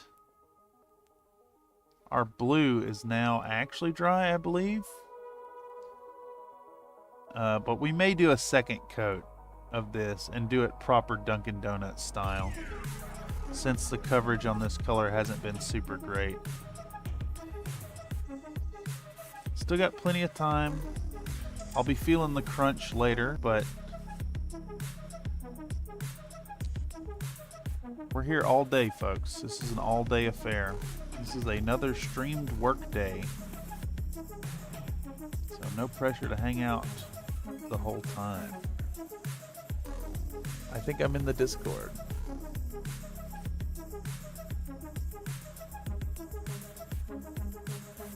Did it work?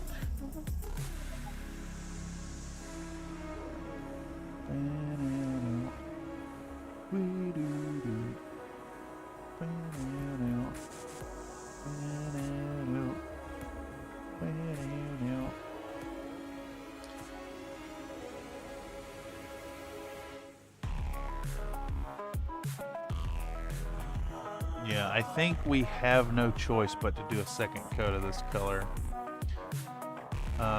Trying to get it to cover over the green. Trying to cover the blue with this green. Same color. Blue's just green. Yeah. Plus, I'm gonna have to mix up more anyways.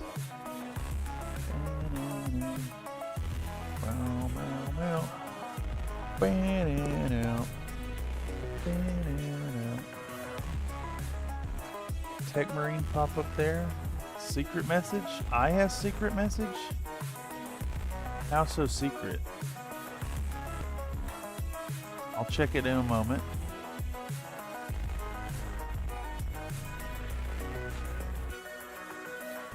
I'm out of green. Come on, give me enough to finish this boy with some green. He needs to be ingreenened. Commence the ingreening.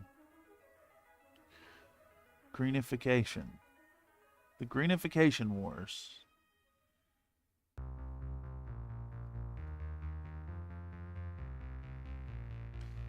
This song goes bump bump ba-da-doo-doo.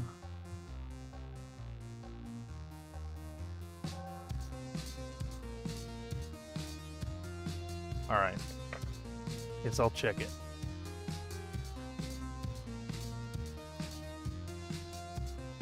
Here it comes.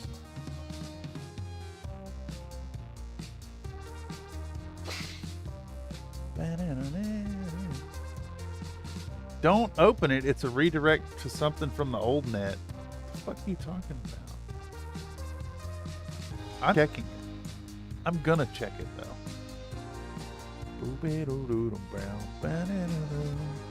Yes. Yes. It is a secret.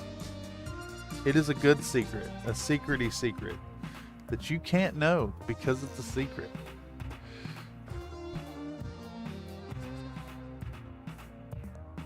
Alright, is our charger ready for a second coat of green? It is still a little wet. Unfortunately. Scusi. So I think now that the green, first layer of green is down, what we're gonna do is we're gonna get out our magic blue again and we're gonna hit this with a nice dry brush. I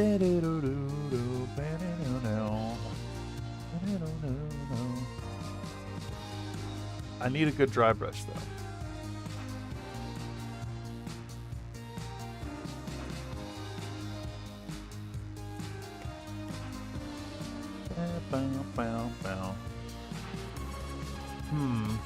My brush selection is really starting to kind of suffer.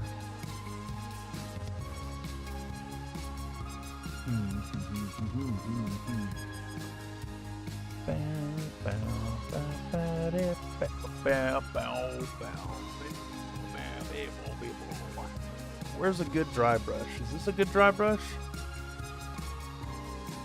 It's a little stiff, and I think I've used it for pigments maybe. Let's run it through the acetone. Oh no, it's clicked link. Boomertech needs an old school cassette deck to open the file. I guess I'll post something I'm working on in the 3D printing page. Yeah, by all means, share what you will. Our rules are simple and our community is good.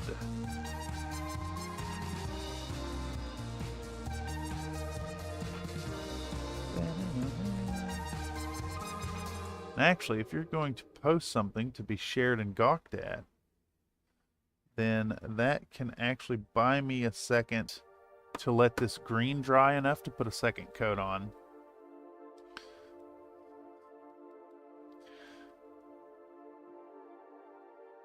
as well as maybe refill my coffee.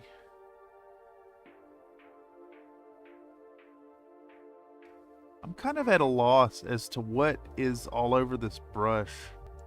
I think this might be a mixture of metallic paint and GW texture paste. It's like little bits of gunk all the way up in the ferrule. This is a 2 flat from Princeton.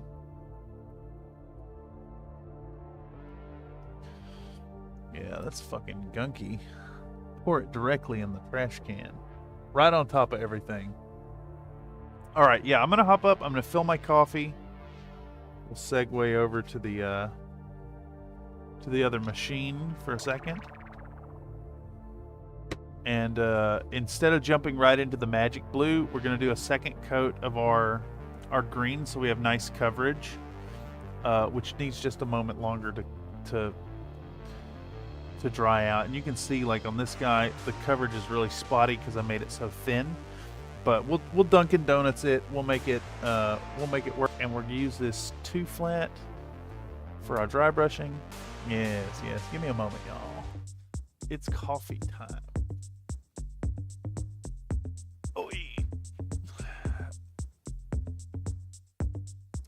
Proceeds to make old man noises.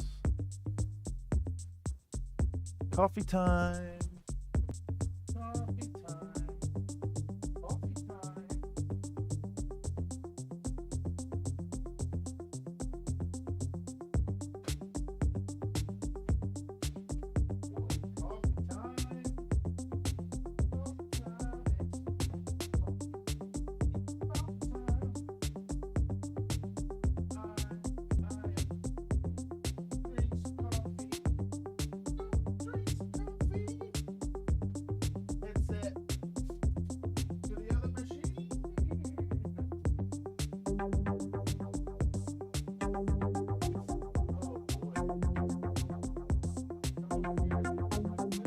Click on that button and then you should be able to hear me now.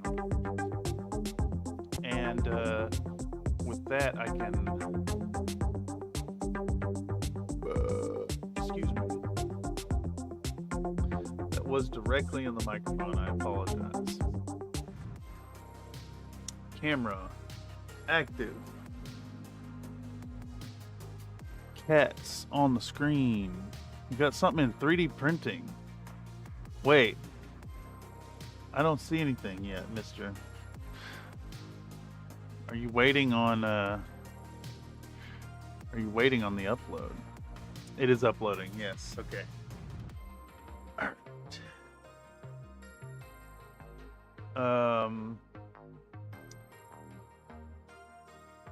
Yes.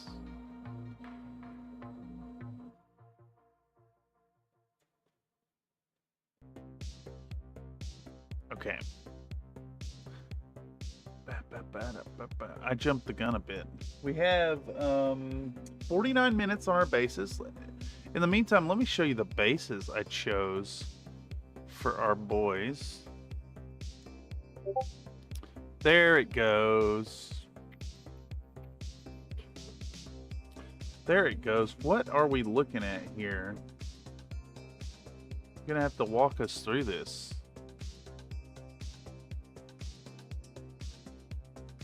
Says Arduino Mech Project.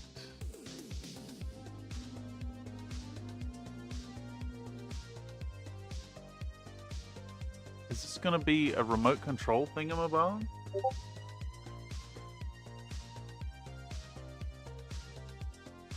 I don't really know what to make of this.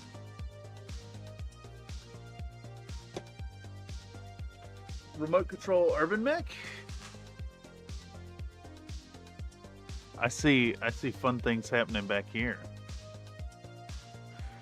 Look at these wires sticking out. This is a lot of 3D printed parts.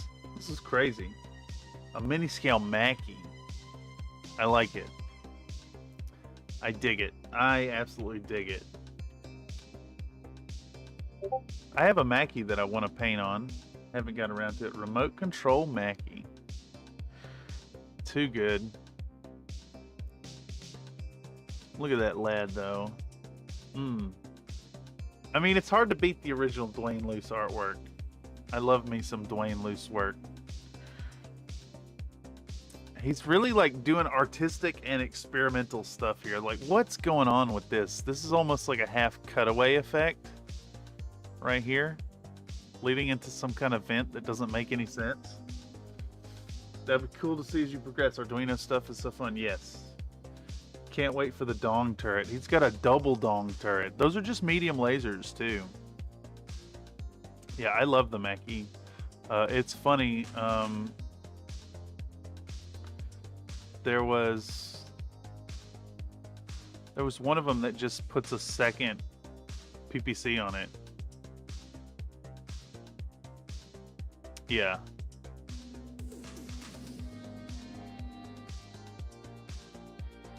I'm not sure what gives it the room, but the 9H over the 6S has an AC20 and 2 PPCs, as opposed to AC10 and PPC 2 medium lasers. Mackie is fun. It's really fun. I'd love to see a scenario written around one. Plus, the new model for it's really good. They did a really good job with it. Luce loves to just put highly detailed nonsense to fill in space. It's kind of wild. This is really fun, Surveillance Wizard. I look forward to seeing this as it progresses.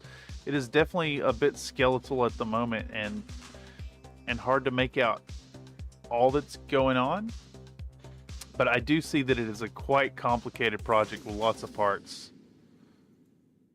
I like what's going on here. Yeah. Yes. Very cool. Please keep us updated. All right. So, what was I doing? While I'm over here, let's go ahead and show off the bases that I've gone with. Not that one. It's the RimWorld Colony. Let's pop one of these open.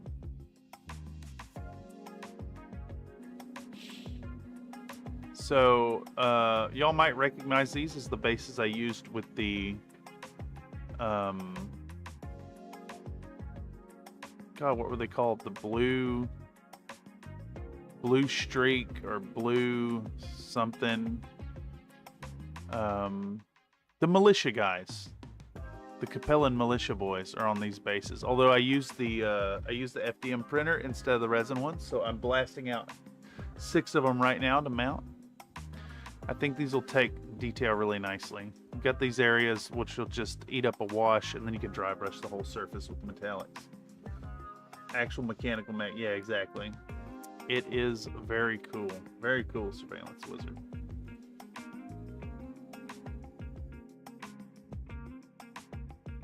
Okay. Anyhow, I think with that, we're going to dip back over. We probably have enough time to go ahead and put another green coat. So we'll get around to it. All right. I do have fresh coffee as well. How do I switch this thing back? I'm going to hit the button to go to paintstream capture. And I'll be right back. I got to mute this mic again.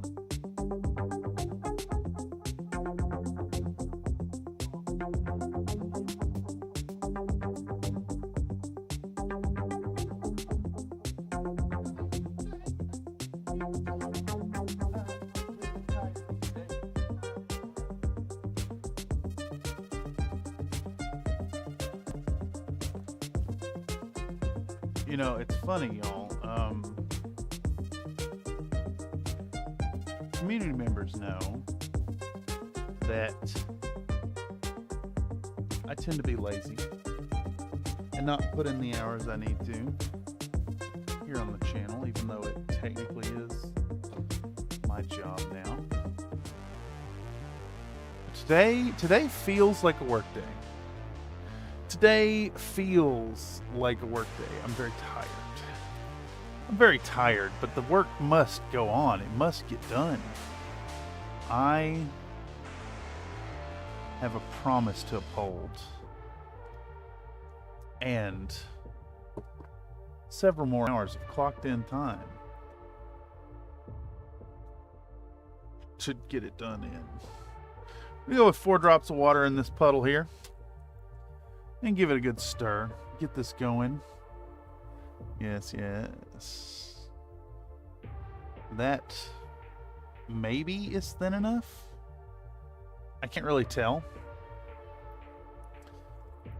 As soon as we put some on the model, though, we'll know. All right. So second coat, we'll start with our charger. I think it's thin enough if I'm careful in the application.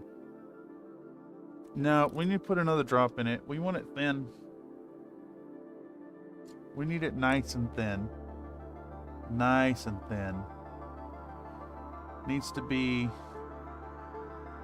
I don't want any loss of details. And I want to sloppily put it on so we can move with speed. So thinner is better. Just a little bit thinner.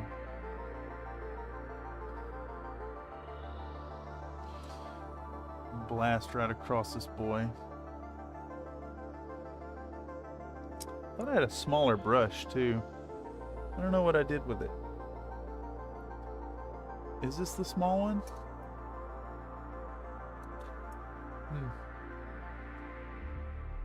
Actual work days have coffee breaks and lunch breaks. Don't forget that part. Well, I'm coffeeing this whole time.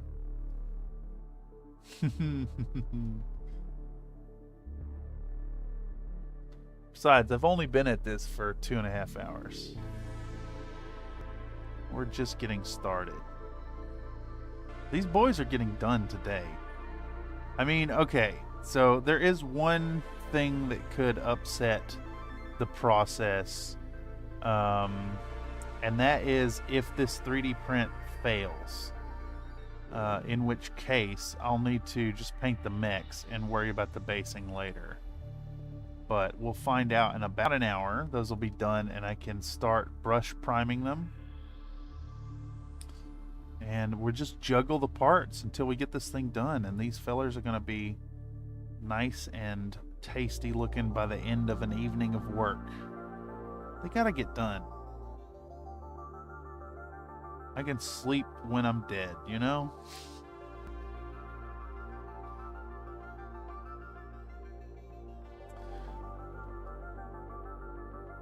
I kind of love this paint scheme, though. I'm already really digging it. I don't even have the proper details on them yet. But I don't know, something about the like blue shirts and green pants, kind of super fun. See if we can't cram a little bit of green up in here. It'll get minimized with the ink wash, but there's like a little bit of blue that we want to get rid of.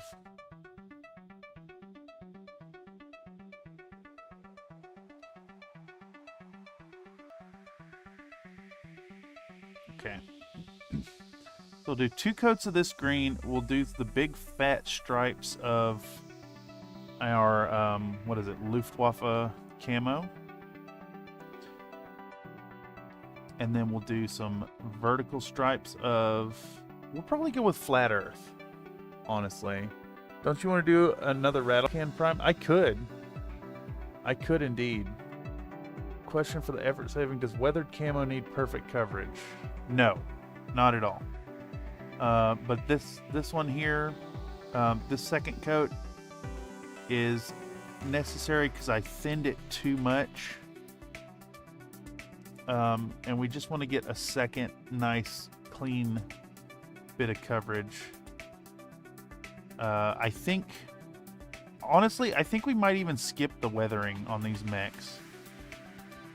I don't know yet, though. It would be weird for me to do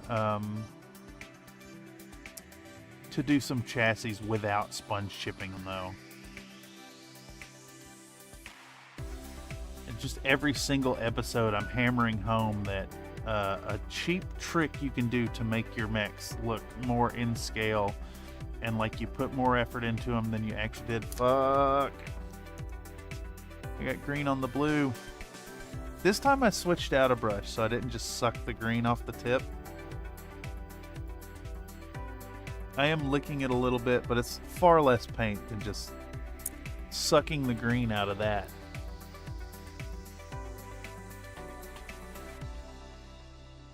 I'm trying to be cognizant of all the paint that I eat.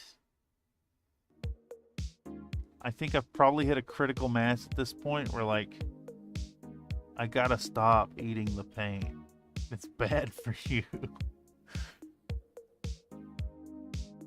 Miles says, my wife bought us a Ninja Slicing machine. I think we're both pretty excited to make our own frozen coffees at home. Interesting.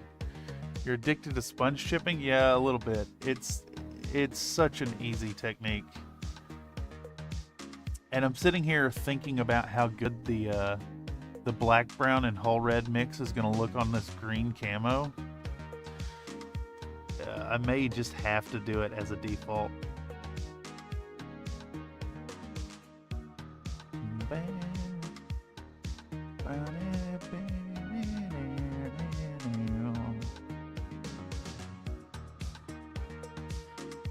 Alright, yeah, this is well worth doing the second coverage. We're not going to get perfect coverage with the second coat, but we're definitely, like, we're looking for spots where the first layer of green is real thin, and making sure to get green all over our blue. We just need a really wet brush to thin it and lift it off with capillary action as soon as it happens. So I'm reaching for my 6th round and supplying it with lots of mouth moisture to give that paint a good rub down and moistening. All right, that looks good. Good enough. Good enough. We're gonna keep moving. Got to remember that country fried adage of good enough is good enough, and keep it rolling.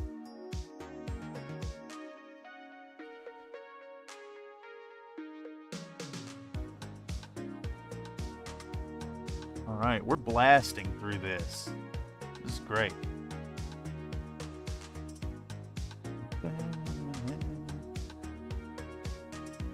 Damn, this Hollander is cool. What a cool model.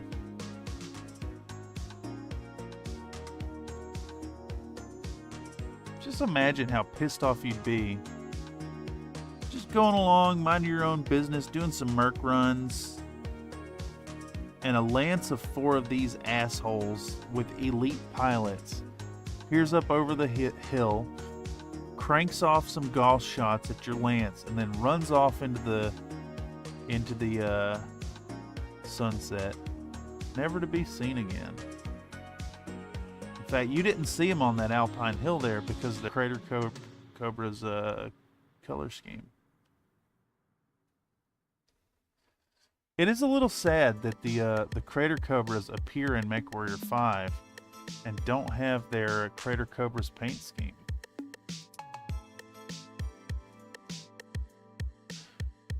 Ooh, that's a lot. How many is that? That's 1 million?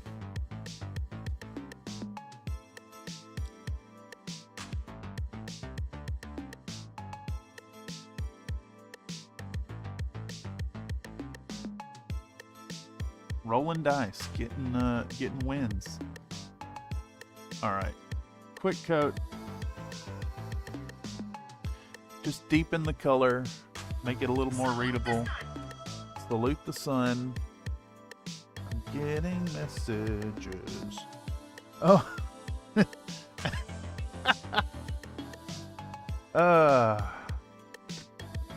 All right. Is that coming through? Is the babink still coming through? Is the stream platform over there grabbing it?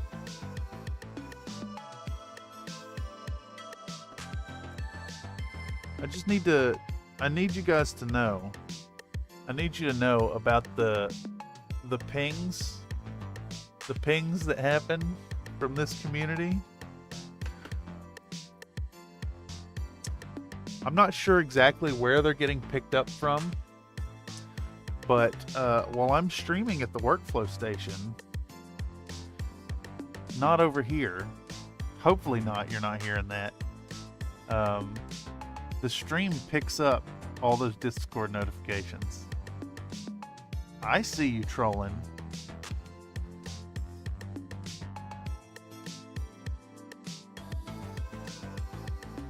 I know who you are, too. You.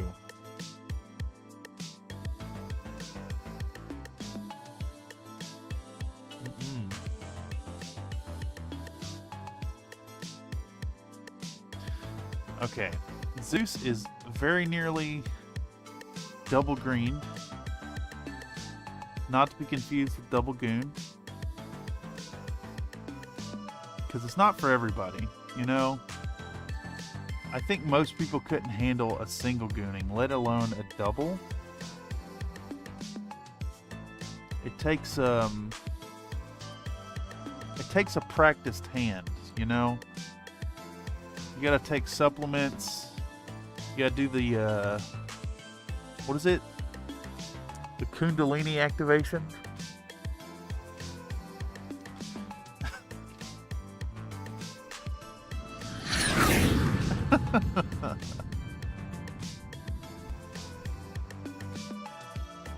We're not shy about our trolling in these here parts. Gonna post a quick 9-second vid of it firing the lasers, but my internet is worse than yours right now.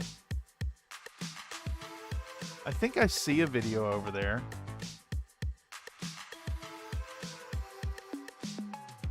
Does it work?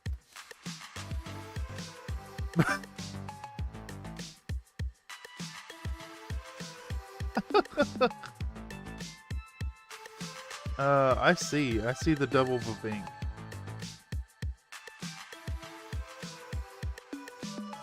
Oh, I see. That was a post from Michael Reeves' video. We're not going to share his content on stream, but he does do some fun stuff every now and then. Last time I played another content creator's content on stream, my video got demonetized. Worse yet, the little bit of money I did make from that went to that other person because I dared use 45 seconds of their clip in a stream.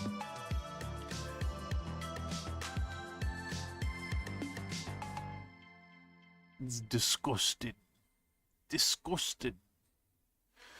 Damn, I forgot both of the insides of these knee pads. All right, so our greens are green. Our greens are green. We have the greenest greens in our greening. Okay, so we got to grab the camera again. More filming. We put the tripod in between our legs. Put our phone on the tripod. Tighten everything down.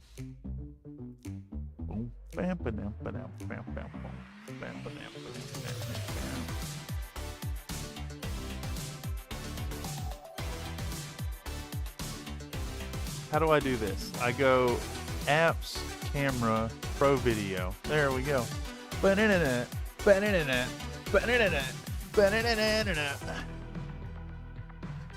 All right, so again, what we're gonna go for, I want to lift the shot a little bit and change the angle a bit.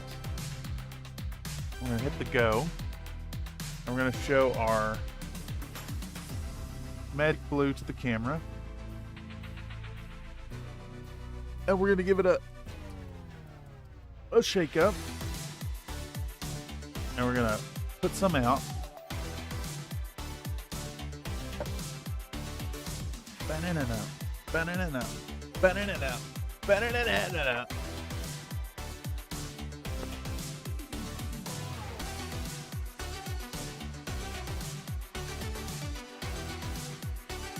All right.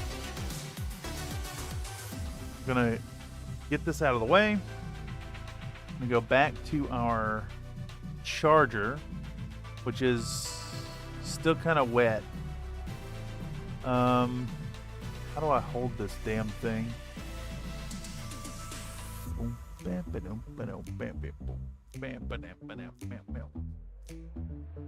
No, we're gonna go with the mauler instead.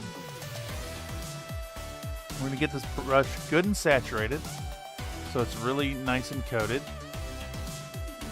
I'm gonna rub off most of it. And then we're gonna dry brush the hell out of this damn thing. I don't know what to do about holding it.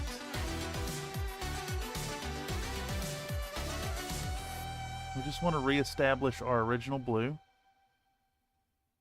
And we can be a little heavy-handed with this. We mostly want to be heavy-handed here, actually. We're almost going for an overbrush here.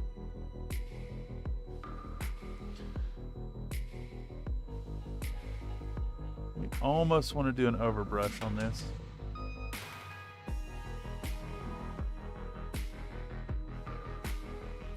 I maybe even need like a bigger, softer brush for this.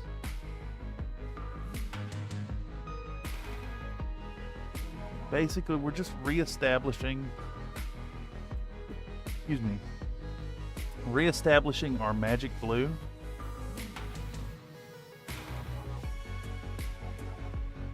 All over the model.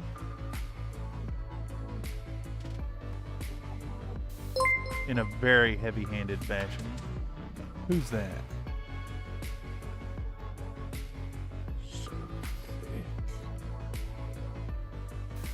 Iron Elemental donated a $11.08 super chat. Babink. I'ma rest my tired eyes and earballs. Good night, y'all. Babink. Babink, babink. Thank you so much for the generous donation, Mr. Mental. It is your donations that make this possible. Thank you so, so much, and I hope you have a fantastic sleep, good sir. Pleasure catching you. Expect more EU-friendly starts of these streams going forward. I think it's a good policy. So it seems to be a great way to like ensure that I stay stuck at the paint desk for like an all-day thing instead of like making excuses and you know, playing video games instead of working.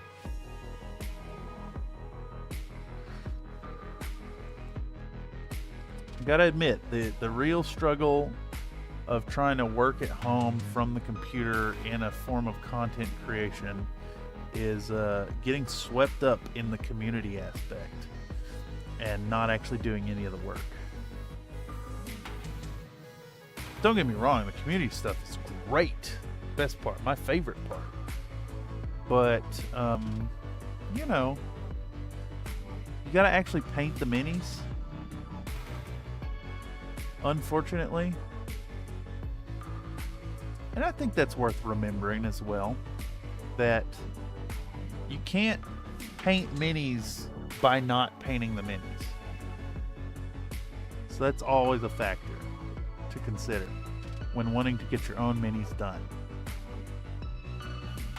Oh, look at how rich. I don't know if that's like reading for y'all at all on the stream camera, but to my naked eyes, building back up to that magic blue with that undercoat of the under ink wash is really, really good. So thick. Nathan donated a $2 super chat. Babink. Babink. Thank you for the generous donation, Nathan. Holy moly.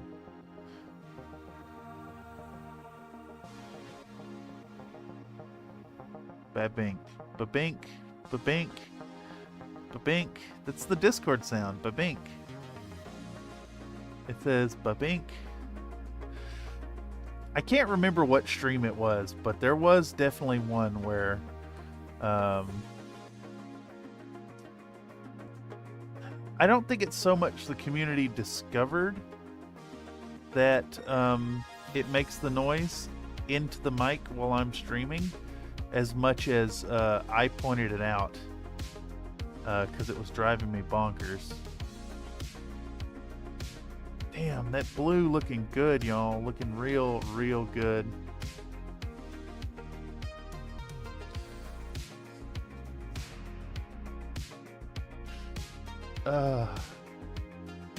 It's a good sound.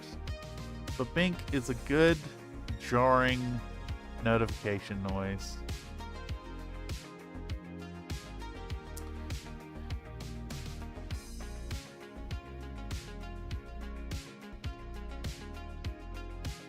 Speaking of the Discord notification noise, what about the idea of just putting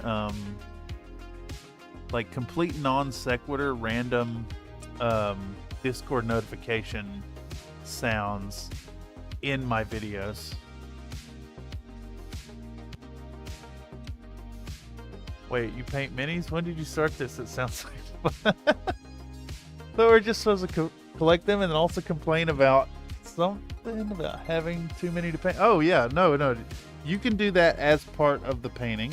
Yes, I think I've mentioned before to folks in the community, if I think at this point, if I were to just stop buying minis altogether and paint them, I probably have 3 years worth of content on my shelves. Maybe even, honestly, I've got 4 Kill Team boxes over there that have never been opened. This shelf right here is Tag Raid, Curse City, the Warhammer box, the 2nd edition that I just started. I've got the entirety of Defiance.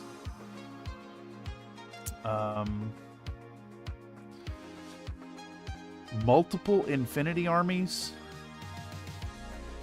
And of course, you know, I own a 3D printer, so we're never going to have stuff coming. The mini collection is going to continually grow. Like right here, I could have built a lance with mechs I already own, but instead I decided to 3D print them so I could paint some grinning idiot mechs. And this is the 2nd charger I've painted. Granted, mine was a conversion, a digital kit bash of this model. Man, this just, it looks so awesome, y'all. I'm sure that the camera is just like desaturating it out and not picking it up properly. But this looks so good. Just putting that extra layer of magic blue over top. Call an ambulance, but not for me. I'm doing an overbrush of magic blue back over our base tone of magic blue with the imperial blue wash. So we've got some nice shade in the crevices. And then from here, I'm a little worried that our I am a little bit worried that the sunrise blue may be too intense to just immediately put over top without an intermediate step.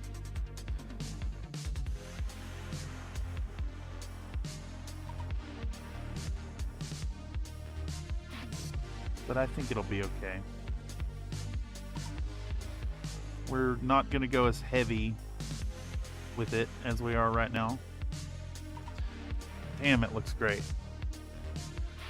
Here, y'all can probably see it happen on the Zeus really well.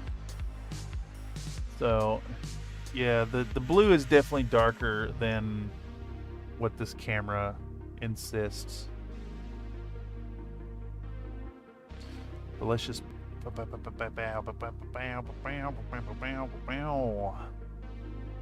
Yeah, y'all can't... basically can't see a difference that I can tell, at least. Not on my little screen here. But we are doing a very heavy dry brush, basically an overbrush at this point. In fact, in the video, whenever I get around to making this video, we'll call it an overbrush, provided I can remember. Because it is very heavy-handed and pretty thick paint with a very loaded. Not to mention plans to possibly dip your toes into modeling. What are you talking about? Dipping my toes. I'm gonna dip my dipstick into modeling, not my toes.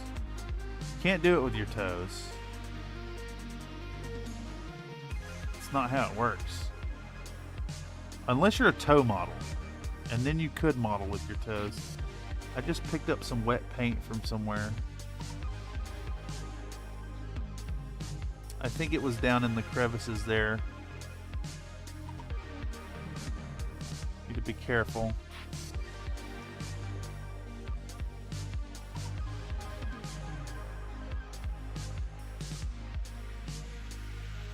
All right. Zeusy looking good.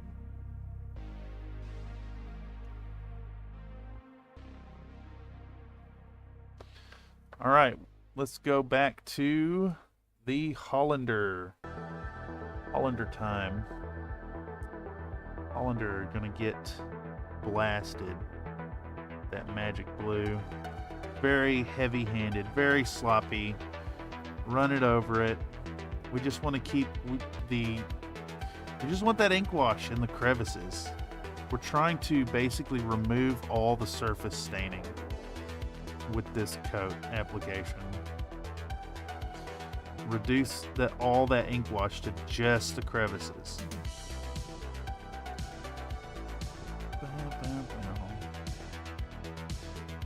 All right, the blue back. Blue is back.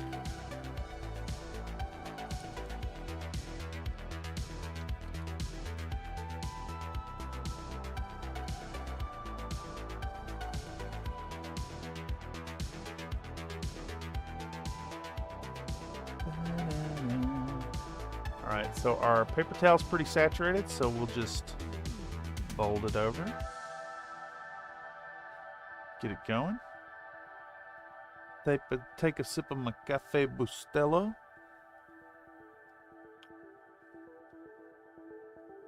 Ah, it's good coffee. Alright, so I'm a little worried. I'm a little worried about our sunrise blue here, so I think I'm going to do an intermediate step of 50-50. Just these two in equal proportions. Yeah, I think it's the way. I'm going to bring the camera back out a little bit so y'all can see. How about right there? Maybe it's a field of view angle thing instead of a zoom level. How about right there?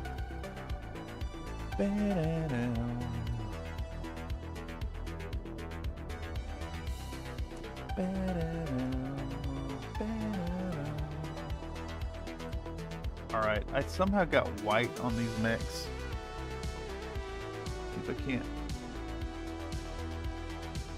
I'll just cover it over.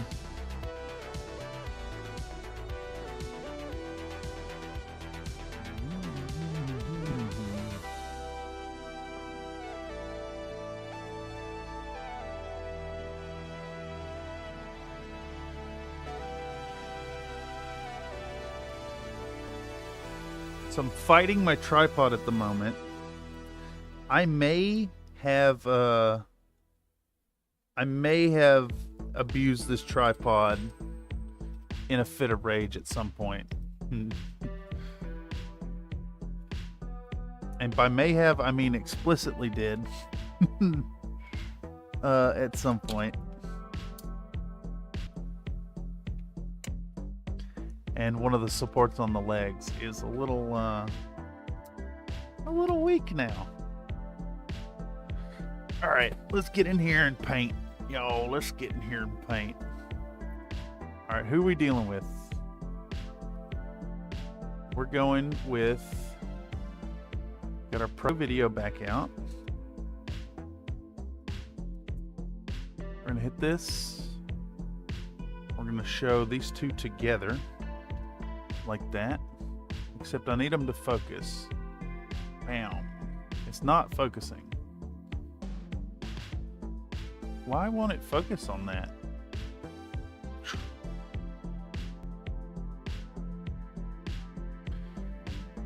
Let's see if I can do that again. Wow. Yeah, in focus enough. And then we'll make sure to bump the camera to ruin that whole shot. Let's do this again. We'll show those off. We'll grab OniLab. We'll thank OniLab, and then cram 2 tips in it at the same time.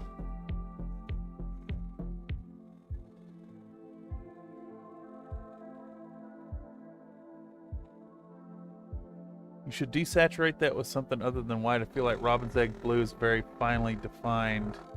Yeah, no, I think it's no white at all, but instead we're using the sunrise blue as like the final coat on it.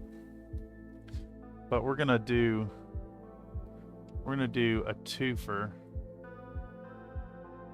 Oh yes. Break the seal, you know. And we're gonna do a twofer.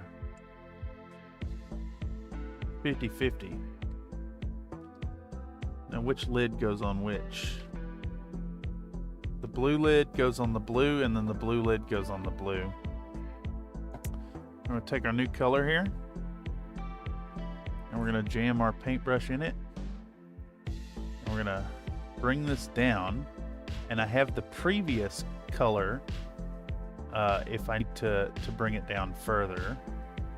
But I think we're seeing immediately that the magic blue is way more powerful than the robin's egg, which is great. We got a nice 50-50 exactly. And we're gonna start the same process. We're gonna do a nice heavy dry brush over these boys, and then we'll dive into a final coat of just the sunrise blue, and these boys will look great. Let's get the Zeus on camera this time, since I've got got multiple models on camera now.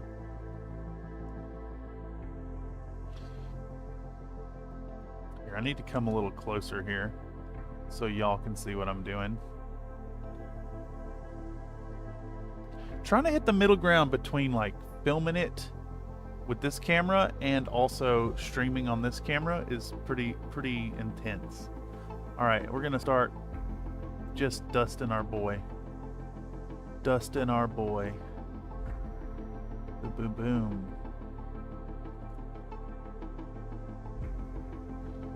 Dusting our boy all over. This is also pretty much an overbrush. Maybe a little bit lighter, closer to a dry brush, but we're still hitting it pretty heavy.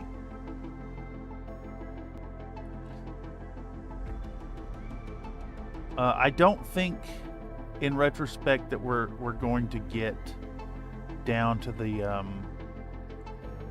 the robin's egg blue full on that I was originally envisioning. I should have gone much heavier with these tones. I maybe could still do it if I just need to get in there and dry brush it hard. I will walk hard.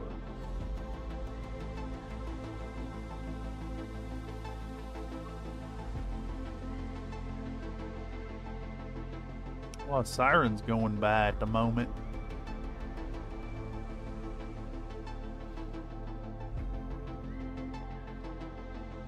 I think we're also going to try to put this paint on heavier towards the top of the torso. Kind of nick it down here at the bottom.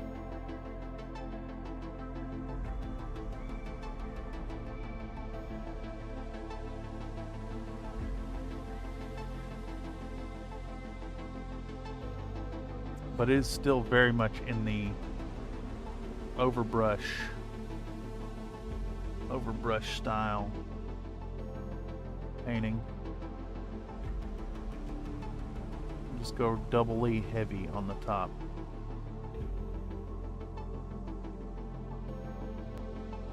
All the work with the damn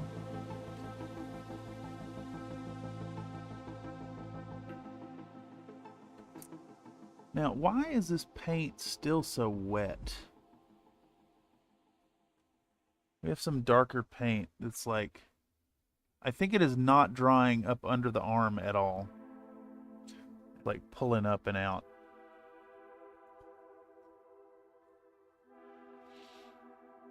Okay, there we go.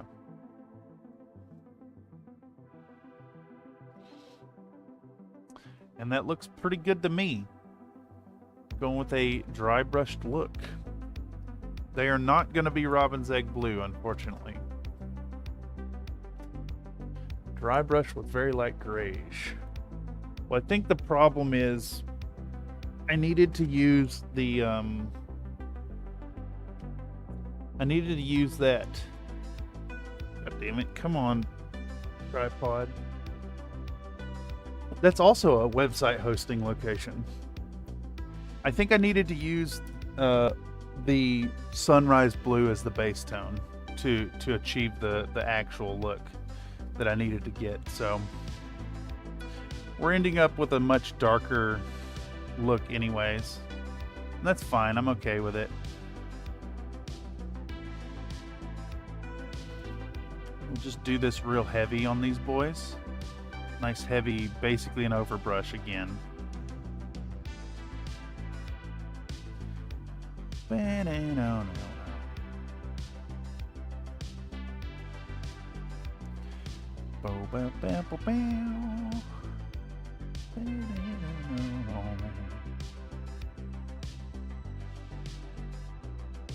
I mean, it still looks fine. It's just not quite as light as they should be. I think I want to put my whole airbrush setup on a good rolling cart and swap the caster out with some beefier tires so I can airbrush anywhere. That's usually what holds me back because it's a cumbersome endeavor. Yes, and I think that's a good qualifier of the airbrushing experience in general. It is a cumbersome endeavor. Always. Every step. There's so much cleaning. There's mixing. It's funny because it does... Airbrushing indeed saves you time. It saves you time while you're what's the word I'm looking for here?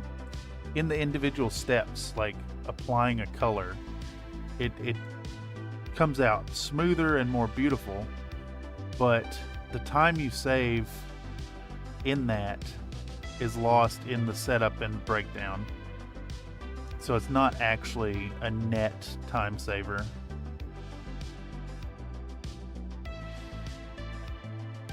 Alright, I'm hitting this with a very, very heavy overbrush towards the top now, and even some stippling.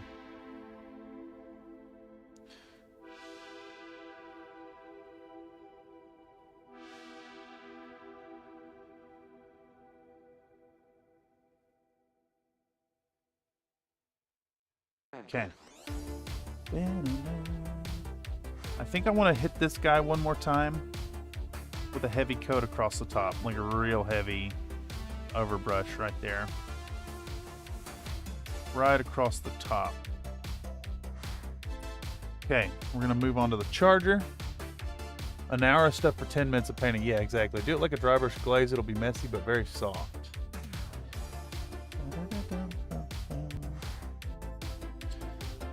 Well, now I'm trying to kind of ham-fistedly force this color into a brighter territory.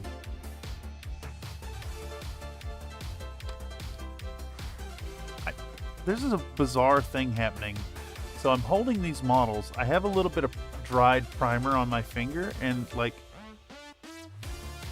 it's like the heat of my finger is making it stick to the model as if I had applied it to the model.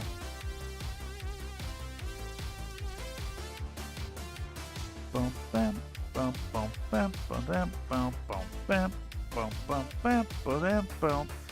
You know what I mean?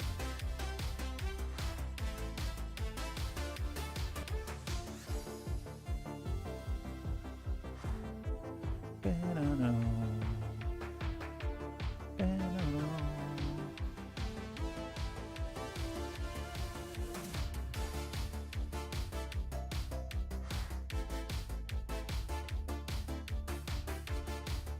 rescue the embassy? What track is this? No, Powerhouse 1984. I think it's off the same album. Airbrush truly shines in larger models or larger amounts of models where you're not changing colors as often. Yeah, I can see that. I stand by the strongest aspect of airbrush, in my humble opinion, is priming. There's a bunch of fun stuff you can do with it. You get really smooth, sexy blends on your models.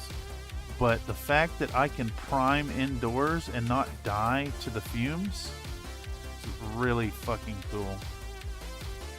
And I imagine that's super amplified in climates where it gets super cold and makes it hard to use a primer outside.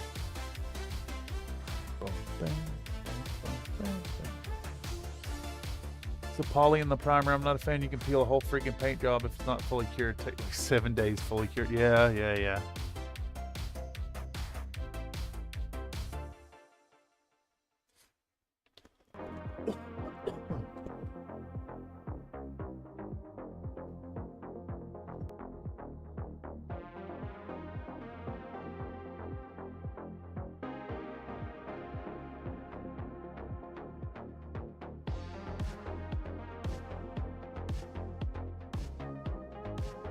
All right, Magic Blue and Sunrise Blue 50-50 mix. And we'll hit this with a second coat around the top. And I think we'll do the same for the charger. We'll hit this with the second coat right on the top.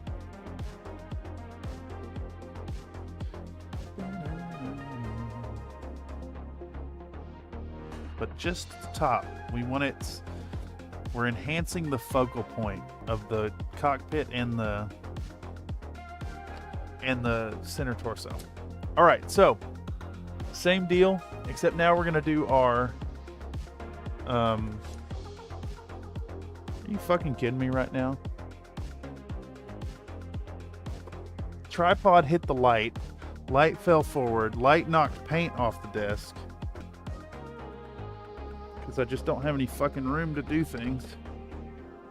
Y'all, this is painting and recording in a studio apartment, not a painting studio. Push enamel, you can still get the cancer without the fumes. No. There's no switch to it. There's use them both.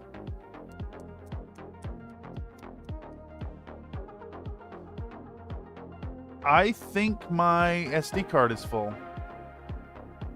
This is a problem. Really? How is my SD card full?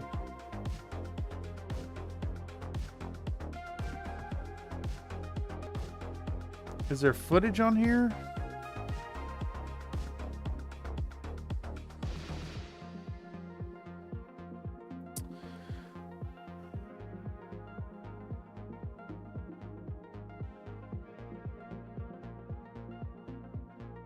I don't know what to do about this.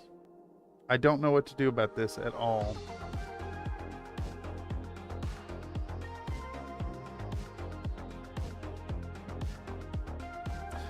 This is a problem. It's a really big problem. It's a problem. It's a fucking problem.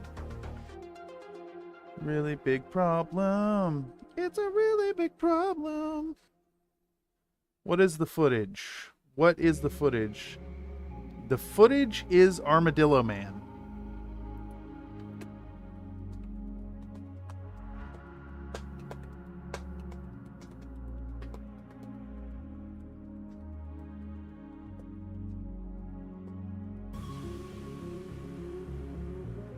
See, the problem is I can't move the footage without just stopping for like 2 hours.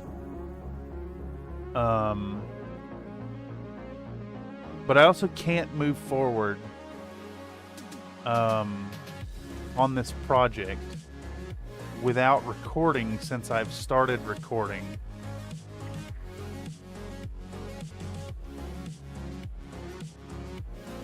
Alright, I'm going to bounce over to the computer and see how long it will take to transfer some of this shit. And maybe, if I'm lucky, I've already transferred the armadillo boys over there. Bear with me a second, y'all. We may be ending the stream early.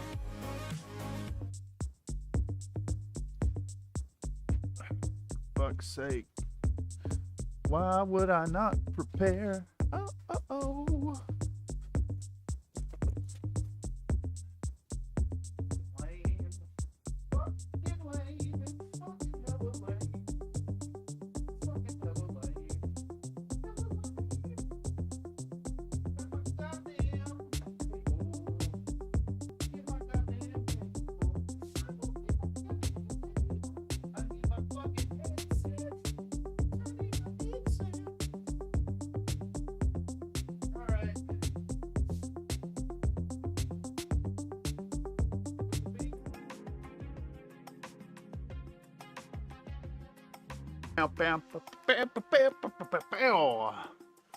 All right, so what we need to do is look up tertiary here, and we're going to cross-reference these bits of footage here. And I can immediately tell that these are not the same videos that are on the SD card.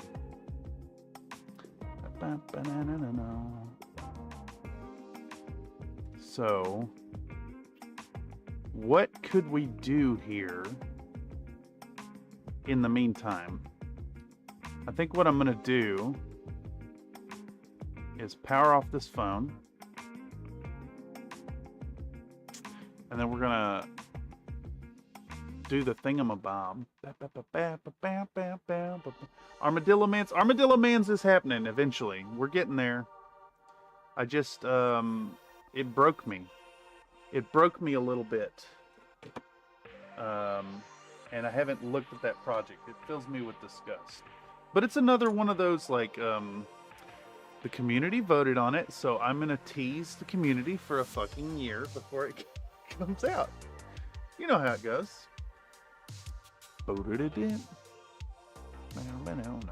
Open folder. Let's move it on this side of the screen just in case it's got things you don't need to see on it. Alright, let's see how long this will take. Because I suspect it's going to be a fair amount of time. Alright, so what's the last one here? 195,304. Do I still have that on here? Redeem podcast. These are 0522 and these are 0529. So these are all new footage that's not on this computer. Let's dump these over here. See how long it's going to take. Yep, and then we'll get a solid week of editing streams while you try to push it out. Yeah, exactly.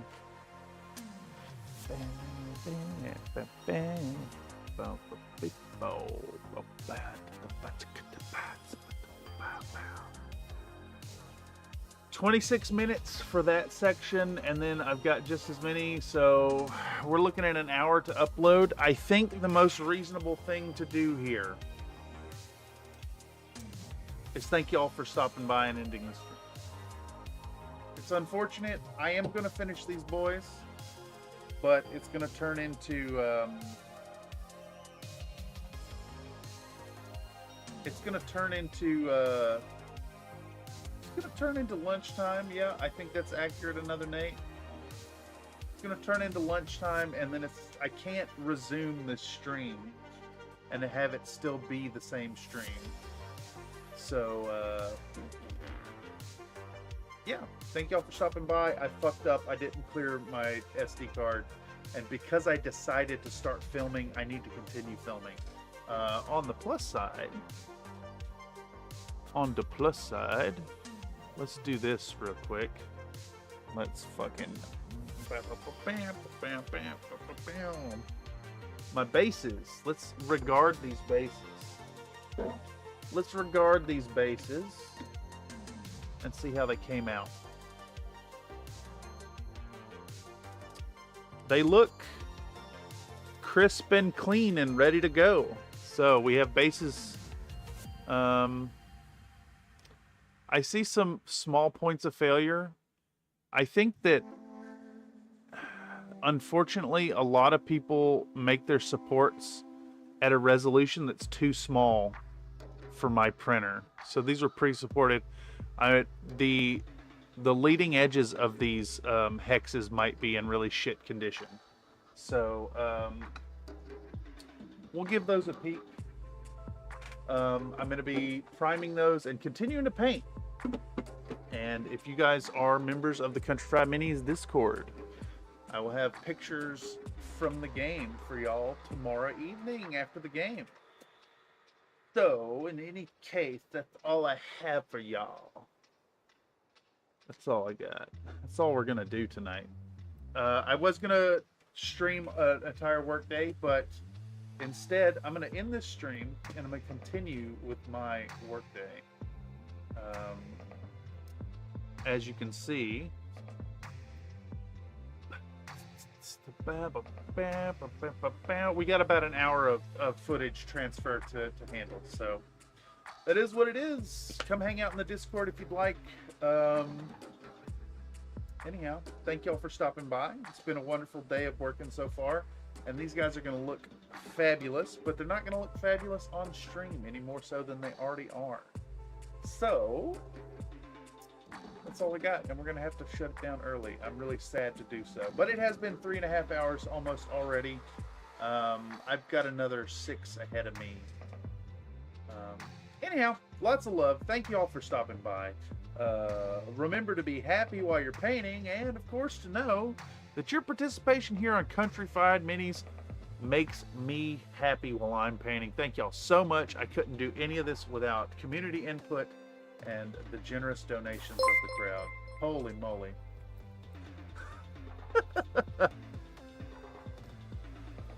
So thick. Nathan donated a $2 super chat. End the stream.